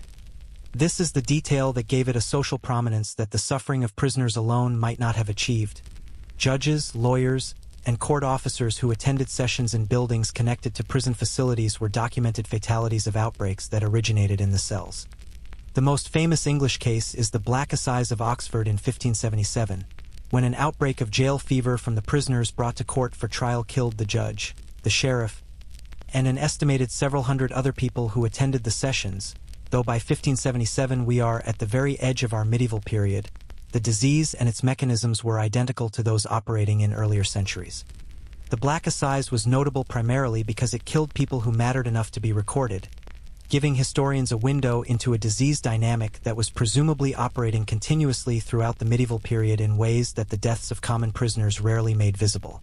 Dysentery was the other constant companion, and in some ways the more universally experienced one, since it required no specific vector beyond the contaminated water and food that were simply the baseline conditions of prison existence. Dysentery, inflammation of the intestines producing severe diarrhea, cramping, and in its more severe forms, bloody stool and systemic infection, is not a dramatic disease in the way that the plague is dramatic. It is an exhausting, humiliating, physically devastating disease that kills primarily through dehydration and secondary infection, and that in the context of the medieval prison was almost impossible to recover from because the conditions that caused it were impossible to escape. You drank the water because you had no alternative. The water made you sick. Being sick made you weaker and more vulnerable to the next thing. The next thing was already waiting. Scurvy deserves its own paragraph because it represents one of the more precisely traceable nutritional disasters of the medieval prison diet. Scurvy is caused by vitamin C deficiency. The body cannot synthesize ascorbic acid and must obtain it from diet, primarily fresh fruits and vegetables. The medieval prison diet, being primarily bread, pottage of uncertain composition, and water, was essentially devoid of vitamin C. And the symptoms of scurvy developed in prisoners held for extended periods with a regularity that was observed and described even if not understood in biochemical terms. Swollen, bleeding gums, teeth loosening in their sockets, wounds that refused to heal, old scars reopening as the collagen that had repaired them broke down without the vitamin needed to maintain it, extreme fatigue and joint pain, and ultimately, in untreated cases, death, though scurvy's slow progression meant it rarely appeared as the direct cause, instead weakening the body sufficiently that something else delivered the final blow. Medieval observers knew that certain foods prevented or reversed the condition: fresh greens, citrus fruits, raw onions, in the empirical way that sailors and their physicians had documented similar observations about sea voyages. Whether this knowledge translated into any systematic provision of these foods to prisoners is, in most cases, doubtful. The knowledge existed. The will and the resources to act on it for the benefit of imprisoned people did not consistently follow. Pneumonia was another reliable killer, born of the combination of cold, damp, malnutrition, and the respiratory damage done by the air quality described above. The medieval prison in winter was a pneumonia factory of considerable efficiency. People arrived already weakened, lived in cold and damp, breathed air filled with irritants, ate too little to maintain body temperature or immune function, and succumbed to respiratory infection in numbers that the surviving records only partially capture. The medieval physicians who did occasionally attend to prison populations, and attendance was sporadic, dependent on charitable initiative or the specific request of a high-status prisoner, noted the prevalence of chest ailments with a consistency that reads across the centuries as a kind of helpless professional frustration. The psychological dimension of all this physical misery is something the historical record treats with considerably less precision, partly because medieval people did not have the conceptual vocabulary to describe psychological distress in terms that translate cleanly into modern diagnostic categories, and partly because the interiority of prisoners, especially common prisoners without education or literary connections, was simply not something that scribes and chroniclers considered worth recording in detail. But the fragments that do survive are suggestive, and historians of the period have increasingly turned to these fragments as evidence of a psychological reality that the physical records gesture at without fully capturing. Isolation, even relative isolation, produces measurable effects on human psychology over time, effects that are now well documented in modern research on solitary confinement, but that were presumably operating on medieval prisoners regardless of whether anyone had the framework to identify them. The monotony of confinement, the undifferentiated sameness of days in which nothing happened that was not already happening, in which the same small space contained the same small group of people undergoing the same slow deterioration, is a specific kind of psychological assault that doesn't require darkness or cold or hunger to be effective, though having all of those things simultaneously rather accelerated the process. Sleep deprivation, while rarely discussed in medieval prison records as a deliberate technique in the English and Northern European context, was a practical reality of the environment, the cold, the pain of iron restraints, the noise of other prisoners, the activities of the nocturnal animal population, the irregular and anxiety-producing sounds of the prison at night all conspired to make sustained, restful sleep essentially impossible for many prisoners. The cognitive effects of chronic sleep deprivation, impaired judgment, emotional instability, difficulty maintaining concentration, perceptual distortions, would have compounded the other pressures on the imprisoned mind in ways that left no direct record but whose existence we can reasonably infer. What the record does preserve, with some consistency, is the role of religion in the psychological survival of medieval prisoners. This is not simply a pious observation, it reflects a genuine functional reality. The medieval prisoner who had access to religious practice, to prayer, to confession, to the sacraments, to the counsel of a priest or confessor who visited the prison, had access to a meaning-making framework that provided something essential in the absence of almost everything else, a narrative in which the suffering had a context and the suffering person had a value. The theology of patient endurance, of the soul refined by trial, of suffering offered up in participation with the suffering of Christ. These were not merely consoling fictions but active psychological tools that many prisoners appear to have used with genuine effect. The religious graffiti on prison walls that we noted earlier, the crosses, the prayers, the invocations of saints, are evidence of this. People who were losing everything else held on to this. And those who held prison ministry as a vocation, the Franciscan friars in particular were noted for their work in prisons across Europe, provided something that went beyond the theological. They provided human contact, conversation, the experience of being seen and addressed as a person of value by someone from the world outside the walls.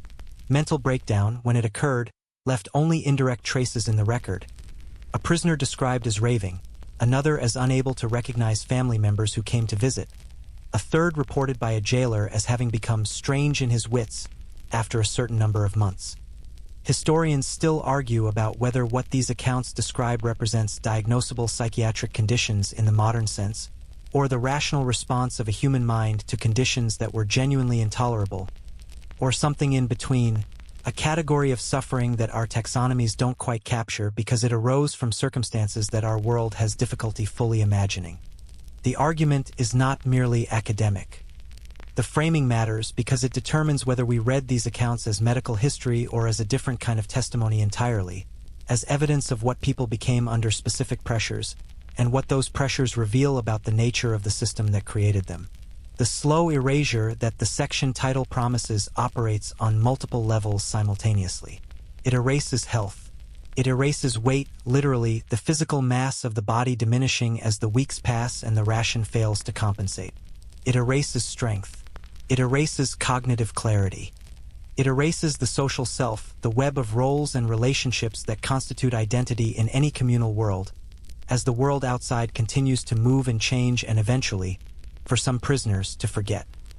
And in the most extended cases, in the cases of those who entered young and emerged old or did not emerge at all, it erases time in a way that was perhaps the most disorienting loss of all, the theft of years that had simply passed without event, without progress, without the ordinary accumulation of experience that constitutes a life. You are aware of your body in a way you were not before.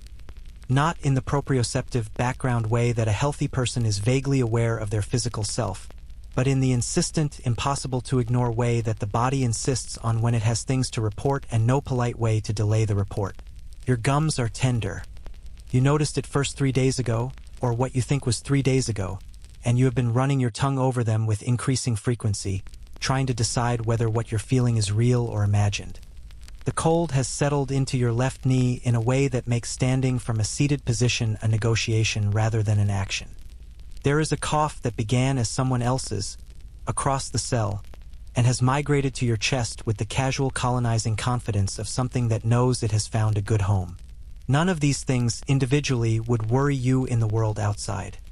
In here, because the prisoners who have been here longer have told you, with the kindness of people who have already processed the knowledge and now share it as simple information rather than warning, that the sum of small things is what does it. Not the dramatic blow but the accumulation. Not the storm but the steady rain, finding every crack. You pull what you have around yourself against the cold and decide to sleep, which is either the best or the worst idea available to you, and either way it is the only one. Sleep, when it finally takes you, is the only reliable form of escape available in this place. An escape, real escape, from the legal process that deposited you here and the institutional machinery that keeps you, is something that operates on a timescale so extended and so uncertain that thinking about it directly in the early weeks is a kind of psychological self-harm. Better to think about sleep. Better to think about the next meal, whatever it turns out to be. Better to think about small things because the large thing, the question of when this ends and how, is a weight that, applied without preparation, can crush what the cold and the hunger and the disease have so far failed to reach. But we need to think about it, you and I, because the waiting is not merely a feature of medieval imprisonment. It is, in many cases, the central experience of it. The wait for trial. The wait for ransom negotiation to conclude. The wait for a patron to remember you exist. The wait for a legal process that moves with the unhurried confidence of an institution that has nowhere particular to be and no especial concern for the person waiting on its convenience. The medieval justice system was not designed with the prisoner's time in mind, and the gap between arrest and resolution could be measured in units that the arrested person, sitting in the dark, would have found almost incomprehensible at the outset. To understand why justice moved so slowly, you need to understand the machinery of medieval courts, which is, and I say this as someone who has spent considerable time with it, genuinely impressive in its complexity and genuinely catastrophic in its practical operation for the individuals caught within it. The court system of any given medieval kingdom was not a single institution with unified procedures and consistent scheduling. It was a galaxy of overlapping jurisdictions, each with its own calendar, its own procedural rules, its own relationship to the others, and its own understanding of when and how cases should be heard. In England, the royal courts, the Court of King's Bench, the Court of Common Pleas, the various iterations of the Royal Judicial Circuit, operated on terms that were set by the legal calendar, itself shaped by the liturgical calendar, which meant that court sessions were clustered around certain periods of the year and absent during others. The great legal terms, Michaelmas, Hilary, Easter, Trinity, defined the windows in which the central court sat, and a case that missed one term had to wait for the next. If a prisoner's case was not heard in Michaelmas, it waited for Hilary. If it was not heard in Hilary, it waited for Easter. Each wait was measured in months, and the accumulation of missed terms in a single case could stretch across years with a mathematical inevitability that no one within the system felt particularly obligated to interrupt. The justices in air, the traveling royal judges who brought royal justice to the localities, riding circuits through the counties on a schedule that reflected the crown's priorities rather than the locality's needs, visited some areas with a frequency that made regular a generous description. In the early medieval period, the gap between judicial visits to a particular county could be measured in years, decades in extreme cases. A prisoner held in a local jail awaiting the arrival of the royal justices in Ayr was waiting for an event that might not occur within any reasonable projection of their remaining lifespan, and the records show that this was not a theoretical concern. People died in custody waiting for courts that had not yet arrived. The ransom system, which governed the detention of the military and aristocratic prisoner, operated on its own separate timeline with its own separate logic, and that logic was financial rather than judicial. The prisoner of war, the knight or noble captured in battle or skirmish, was held not by the state but by their captor, who had a property interest in them as a source of revenue. The ransom had to be negotiated. What was the prisoner worth in the captor's assessment?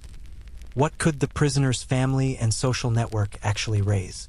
What were the terms of payment, lump sum, installment, what guarantees? These negotiations were conducted at a remove from the prisoner, between the captor's representatives and the prisoner's family or lord, and they moved at the pace that complex financial negotiations between parties with competing interests always move, which is to say, slowly. The prisoner, meanwhile, waited. They had, in most cases, reasonable food and tolerable conditions. Their captor's financial interest coincided with their physical maintenance.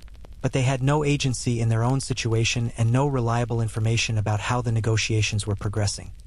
Letters could be sent and sometimes arrived. Visitors were occasionally permitted.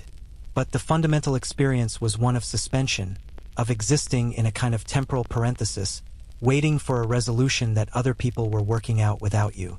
The most famous ransom case of the medieval period is probably that of Richard I of England, captured by Duke Leopold of Austria in 1192 while returning from the Third Crusade and subsequently transferred to the custody of the Holy Roman Emperor Henry VI, who set a ransom of 100,000 marks, an astronomical sum, roughly equivalent to 2 or 3 times the annual revenue of the English crown. Richard sat in imperial custody for over a year while England strained every financial mechanism available to raise the money, levying a special tax, the ransom tax, that fell on clergy, nobility, and commoners alike with an impartiality that none of them appreciated. The ransom was eventually paid and Richard was released, and the whole episode became one of the defining stories of his reign and of the medieval ransom system's extraordinary scale.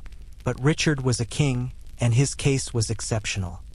For the ordinary knight captured in a minor engagement, the ransom negotiation attracted considerably less attention and moved considerably less urgently, and the wait could extend to years with no special legal or political mechanism to accelerate it. The forgotten prisoner is the figure who haunts this section of our history most insistently. The person whose case was filed and then misfiled, whose name dropped out of the administrative record, whose family had either died or moved or simply lost the thread of advocacy, whose patron had forgotten or lost interest or died themselves, and who sat in the cell while the world above them continued to turn without registering their continued existence. The records hint at these people more than they describe them, because by definition the forgotten prisoner leaves fewer traces. A jailer's account might note a name with no corresponding case record. A chronicle might mention, in passing, a person discovered in a particular cell who could not account for how long they had been there or what charge had originally brought them. A legal record might include a pardon for someone whose offense the pardon itself cannot clearly specify, as if even the mechanism of release had lost track of what it was releasing the person from. Historians still argue about how common genuine administrative forgetting was, as distinct from deliberate indefinite detention without formal process. The two are difficult to distinguish from the outside, and may have been difficult to distinguish from the inside as well.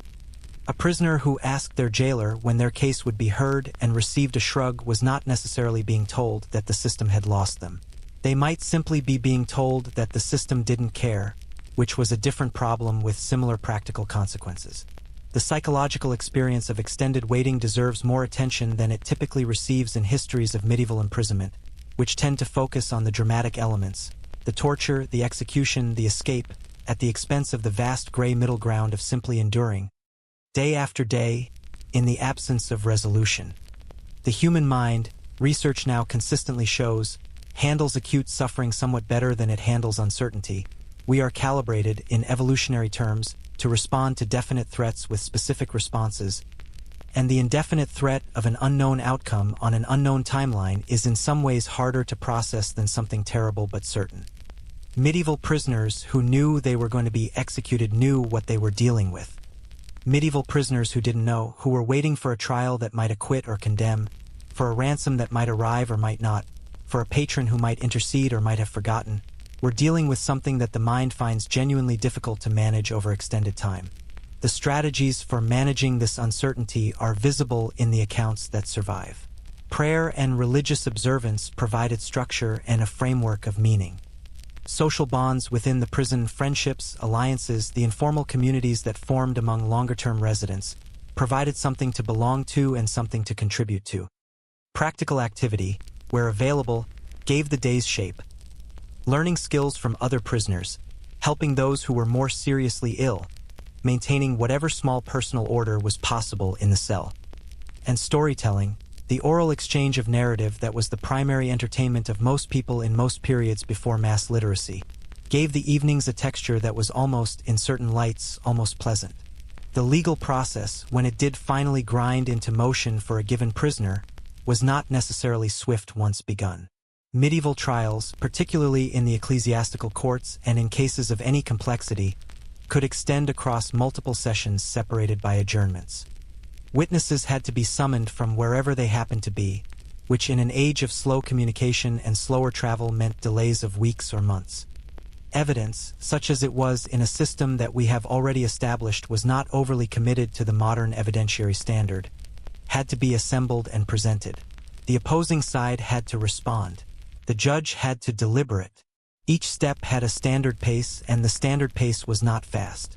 For prisoners tried by jury in the English common law tradition, and the jury trial established by Magna Carta's provisions and developed through the 13th century, is one of the genuine legal achievements of the medieval period. The process was in theory more straightforward. Accusation, impaneling of the jury, presentation of the case, verdict. But even this more streamlined process was subject to the delays of the court calendar, the availability of jurors, the preparation of the indictment, and the occasional procedural challenge by a defendant who had legal counsel and the wit to use it.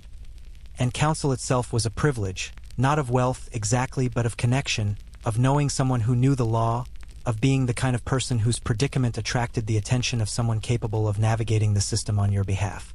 The prisoner without counsel, without connection, without money, without education, and without a case that attracted anyone's particular interest was in the most exposed position of all, subject to a process they couldn't follow, in a language they might not speak, decided by people they had no relationship with on a timeline they had no influence over. Their case was heard when it was heard, decided as it was decided, and the speed or slowness of the process reflected the system's priorities rather than their own. What did people do in the waiting, really do, day by day, in the undocumented interior of the long incarceration?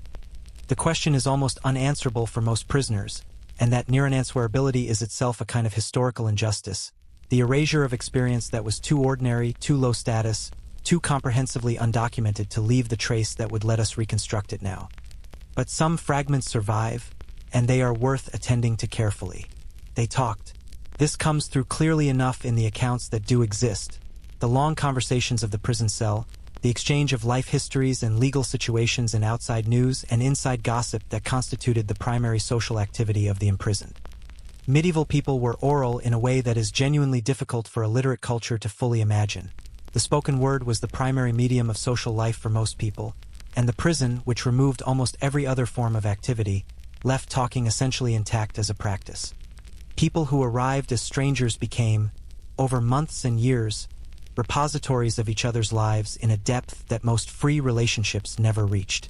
They gambled where they could obtain the means, dice made from bone, improvised card games, wagers on everything from the next meal's composition to the outcome of cases being heard in the court above. Gambling in medieval prisons was officially prohibited and practically universal, because the same qualities that make gambling appealing in any context, the manufacture of suspense, the temporary inflation of stakes, the brief illusion of agency over outcomes, were particularly valuable in an environment where genuine suspense about genuinely important outcomes had been replaced by a gray uncertainty that the mind couldn't productively engage with. They waited, That ultimately is the most honest answer. They waited with all the resources they had, and when those resources ran low they found more or they didn't, and the consequences of not finding more were the consequences we have been discussing throughout this journey. The waiting was the punishment, more than many of the things formally designated as punishment.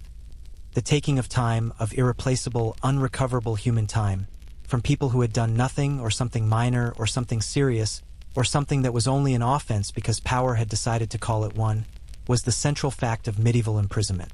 You have been counting days.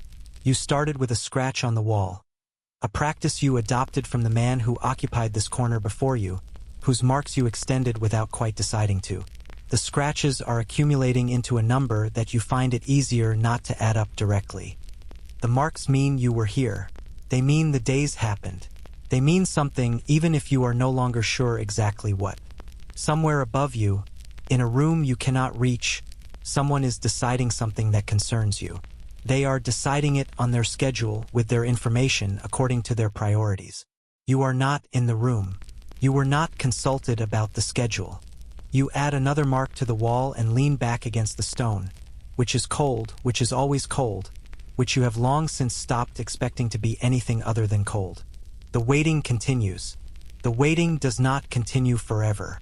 This is perhaps the most important thing to understand about medieval imprisonment, and it is a thing that the darkness and the cold and the accumulated weight of days can make genuinely difficult to believe from inside the cell. But it is true. The medieval prison, for all its capacity to swallow people and hold them in suspension for what felt like geological time, was not a permanent condition for most of its inhabitants.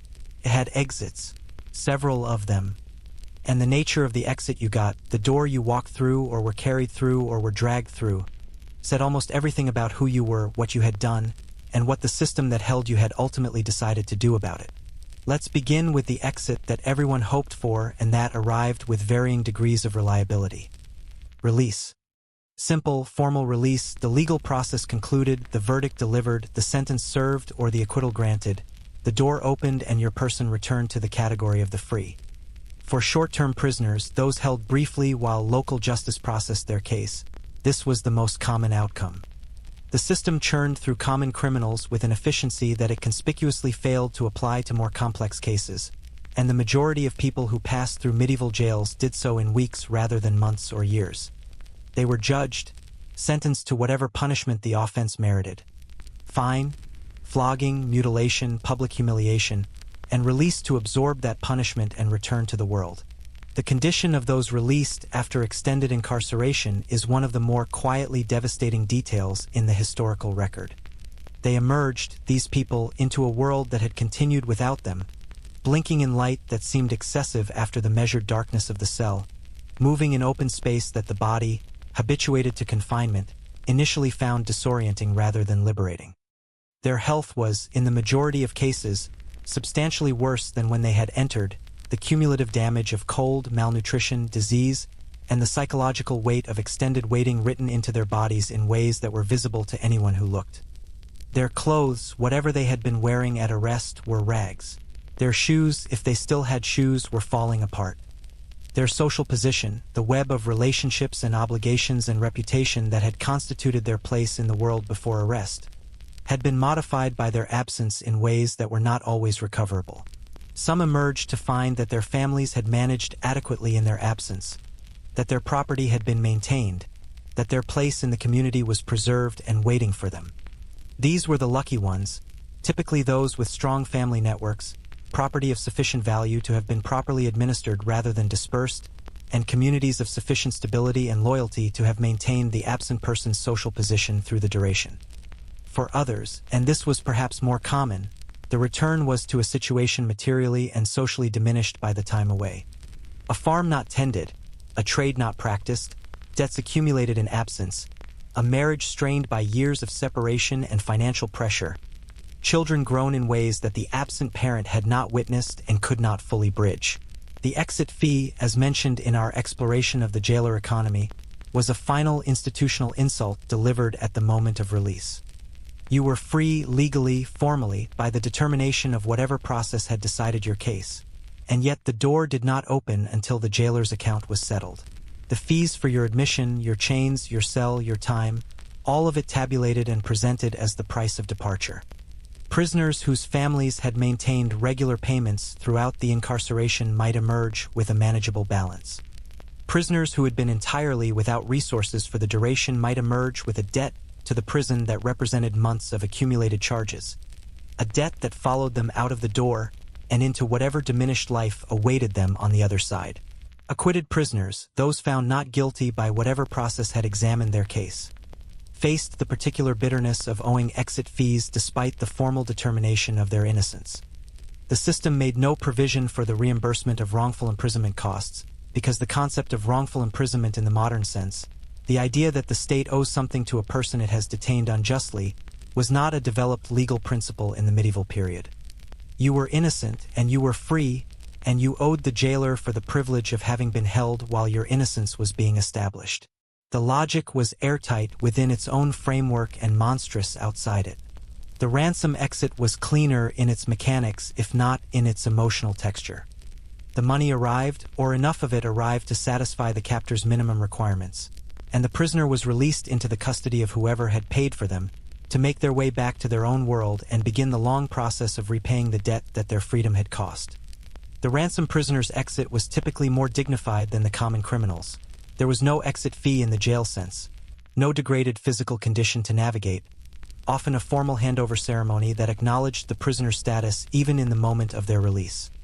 But the debt of the ransom was real and often enormous, and the years spent paying it off could constitute a second form of imprisonment, less dramatic but economically comprehensive.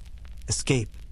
Let us talk about escape, because it happened, and because the accounts of medieval prison escapes are among the more entertaining footnotes in an otherwise fairly unrelenting narrative. And because the question of how people actually got out of medieval prisons without official permission illuminates something important about the nature of the security these places actually provided.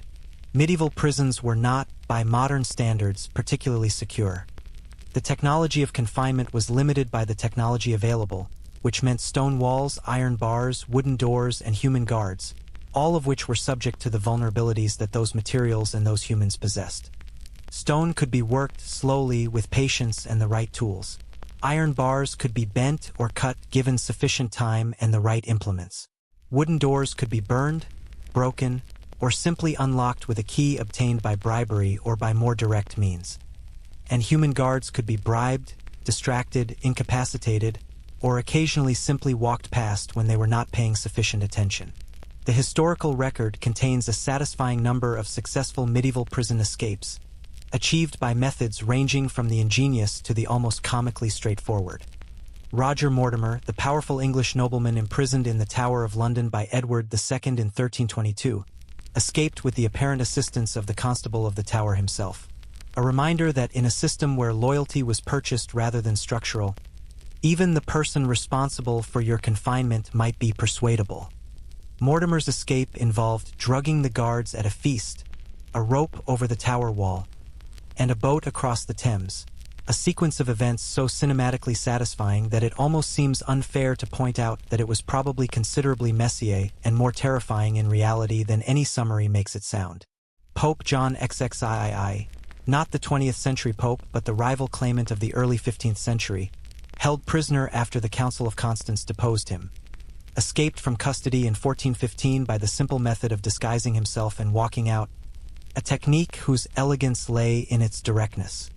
The various escapes documented from French royal prisons during the Hundred Years' War period suggest a permeability of confinement that the theory of imprisonment distinctly failed to reflect in practice. Less dramatically but perhaps more commonly, escape from smaller and less well-resourced establishments, the rural jail, the town lockup, the improvised cellar detention of the minor lord, was achieved by means that don't make it into chronicles but do appear in legal records as the outcome being investigated after the fact. Someone broke the lock. Someone dug through the floor. Someone bribed a guard for a key that was then returned before the bribery could be proven. Someone was simply left insufficiently secured in a moment of guard inattention, and took the offered opportunity with the decisive speed of a person who had been waiting for exactly that moment for a considerable time.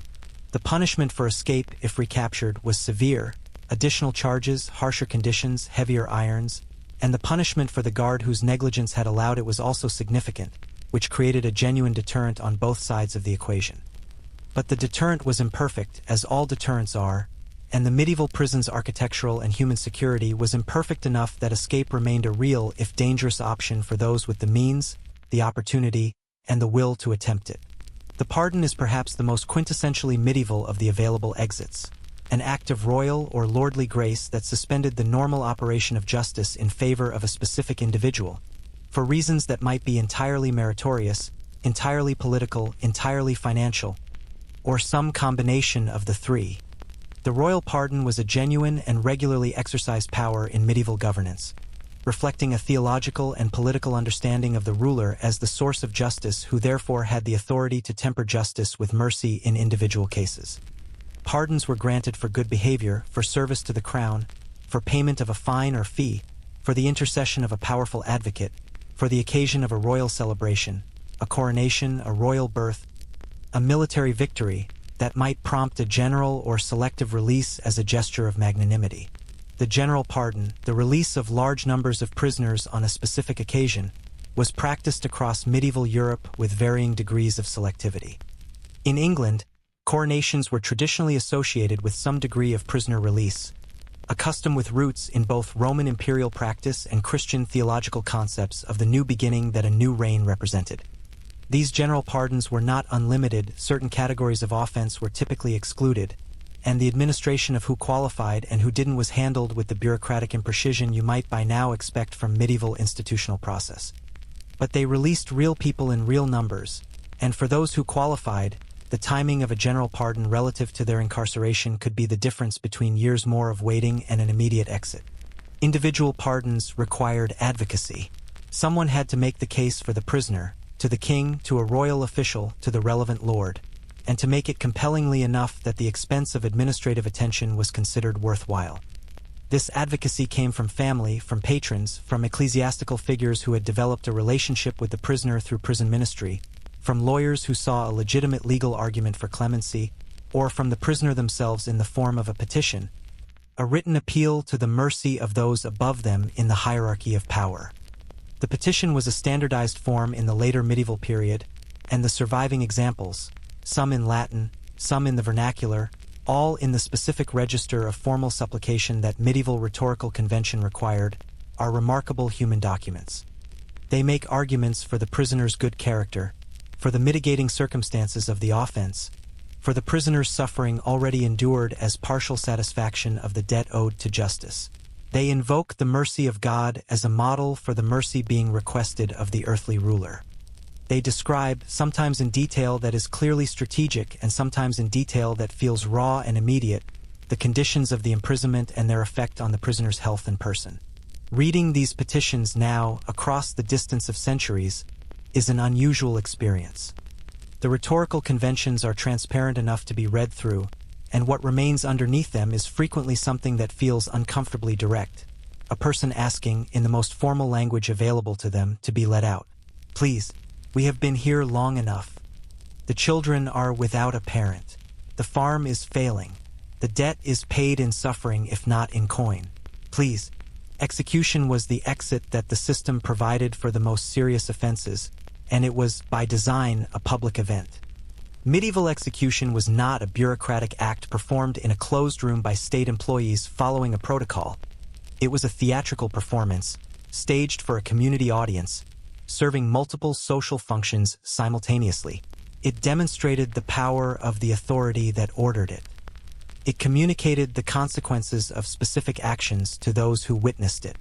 It provided what the medieval theological and legal tradition understood as a form of final accounting, the offender brought to the ultimate reckoning, the debt to justice paid in the most absolute currency available.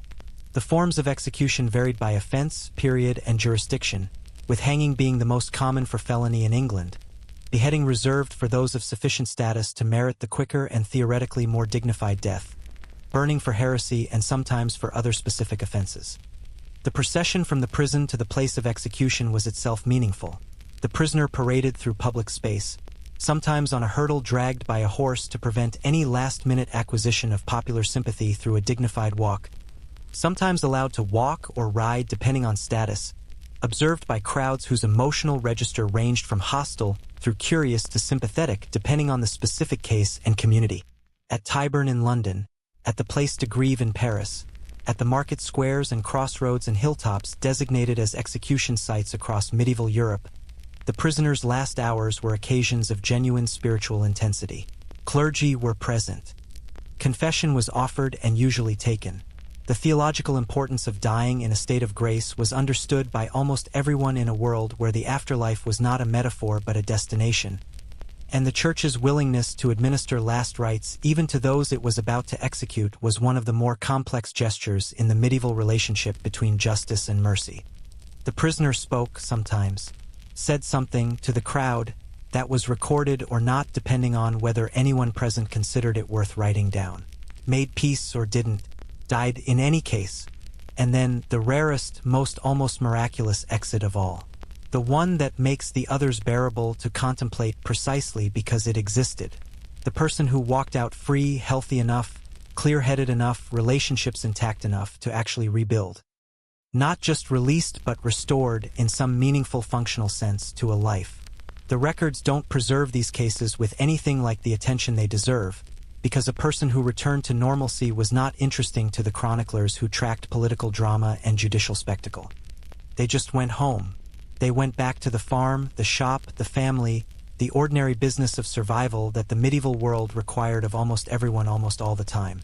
They probably didn't talk about it much. In a world without therapeutic culture, without the concept of processing trauma through narration, without the social infrastructure for that kind of sharing, the person who came home from prison mostly came home and got back to work.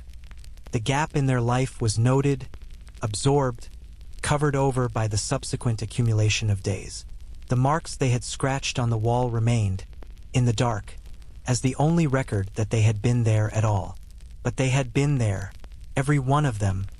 In the cold and the dark and the hunger and the waiting, they had been genuinely, completely, irreducibly there, as present and as real and as deserving of the world's attention as anyone who ever lived in a time that considered them less than worth recording. That, perhaps, is the thing to carry away from all of this. Not the architecture of suffering, not the mechanics of the jailer economy, not the instruments of the question or the taxonomy of the diseases or the mathematics of the ransom, though all of those things are real and worth knowing. The thing to carry away is the sheer, stubborn humanity of the people who went through it, who sang, who juggled, who wrote their names on the walls, who petitioned for mercy in the formal language of a system that barely acknowledged their personhood, and did so with a precision and a persistence that the system did not make easy, who loved each other in the cells, in the way that human beings love each other in extremity, not with the leisured tenderness of comfortable life, but with the fierce, practical, unsentimental love of people who have nothing left to love with except the fact of each other. Now let the stone walls recede. Let the cold lift from your bones, slowly, the way cold always lifts. Not all at once, but by degrees, warmth returning to the extremities last. Let the darkness open into something softer, the absolute black of the cell giving way to the gentle dimness of a room where you chose to be, where the sounds around you are familiar and safe, where the breathing you can hear is the breathing of people you love who are sleeping peacefully in rooms nearby. The medieval prison is behind you now. It has always been behind you, centuries behind you, separated from this moment by an accumulation of time and change and hard-won legal progress that is easy to take for granted and worth, occasionally, remembering. The rights that stand between you and that darkness, the right to know the charges against you, the right to a timely trial, the right not to be tortured into confession, the right to leave when the law says you may leave, these things were not always there. They were argued for and fought for and occasionally died for by people who understood, from the inside, what their absence cost. Let that knowledge settle gently, not as anxiety but as a quiet kind of gratitude. The world you are lying in right now, warm, safe, with its soft sounds and its comfortable weight of blankets and its complete absence of rats in the straw, is a remarkable place. It was not inevitable. It was built by people over a very long time out of the understanding of what the alternative looked like. The stone grows quiet. The torches, in whatever imagination has been keeping them burning, gutter and go out. The scratches on the wall fade into darkness. And then the darkness itself softens into something that is not quite light and not quite sleep, but the gentle borderland between them where the breath slows and the body releases its last held tensions, and the mind lets go of the thread it has been following through all these long, cold, extraordinary corridors of the past. You are home. You were always home. Sleep now. The air in the room is still. Whatever sounds the night makes outside your window, traffic, wind, the distant ordinary music of the world going about its business, are soft enough now to be almost like silence. Almost like the particular silence of a place where nothing is required of you, where the only thing left to do is breathe, slowly, and let the weight of history settle into something comfortable, something that holds rather than presses. The people in those cells, their names mostly lost, their faces unrecorded, their suffering absorbed into the general past, are at rest now. They have been at rest for a very long time. And you, here, in the warmth and the quiet, are alive in a world that remembers them only in fragments, only in the scratches on the stones of old towers, only in the occasional legal record that catches a name in the act of passing through a system that barely noticed it. Let that be enough for tonight. Let the knowing be enough. The cold is not yours. The hunger is not yours. The waiting is someone else's waiting, centuries done. Your breath slows. The story settles. The lights are low and the fan is humming, and there is nowhere you need to be and nothing you need to do, and the night is full and soft and entirely, peacefully yours. Sleep now. Sleep well. You've earned it, which, as we've established tonight, is more than most of them ever got to say. Sweet dreams.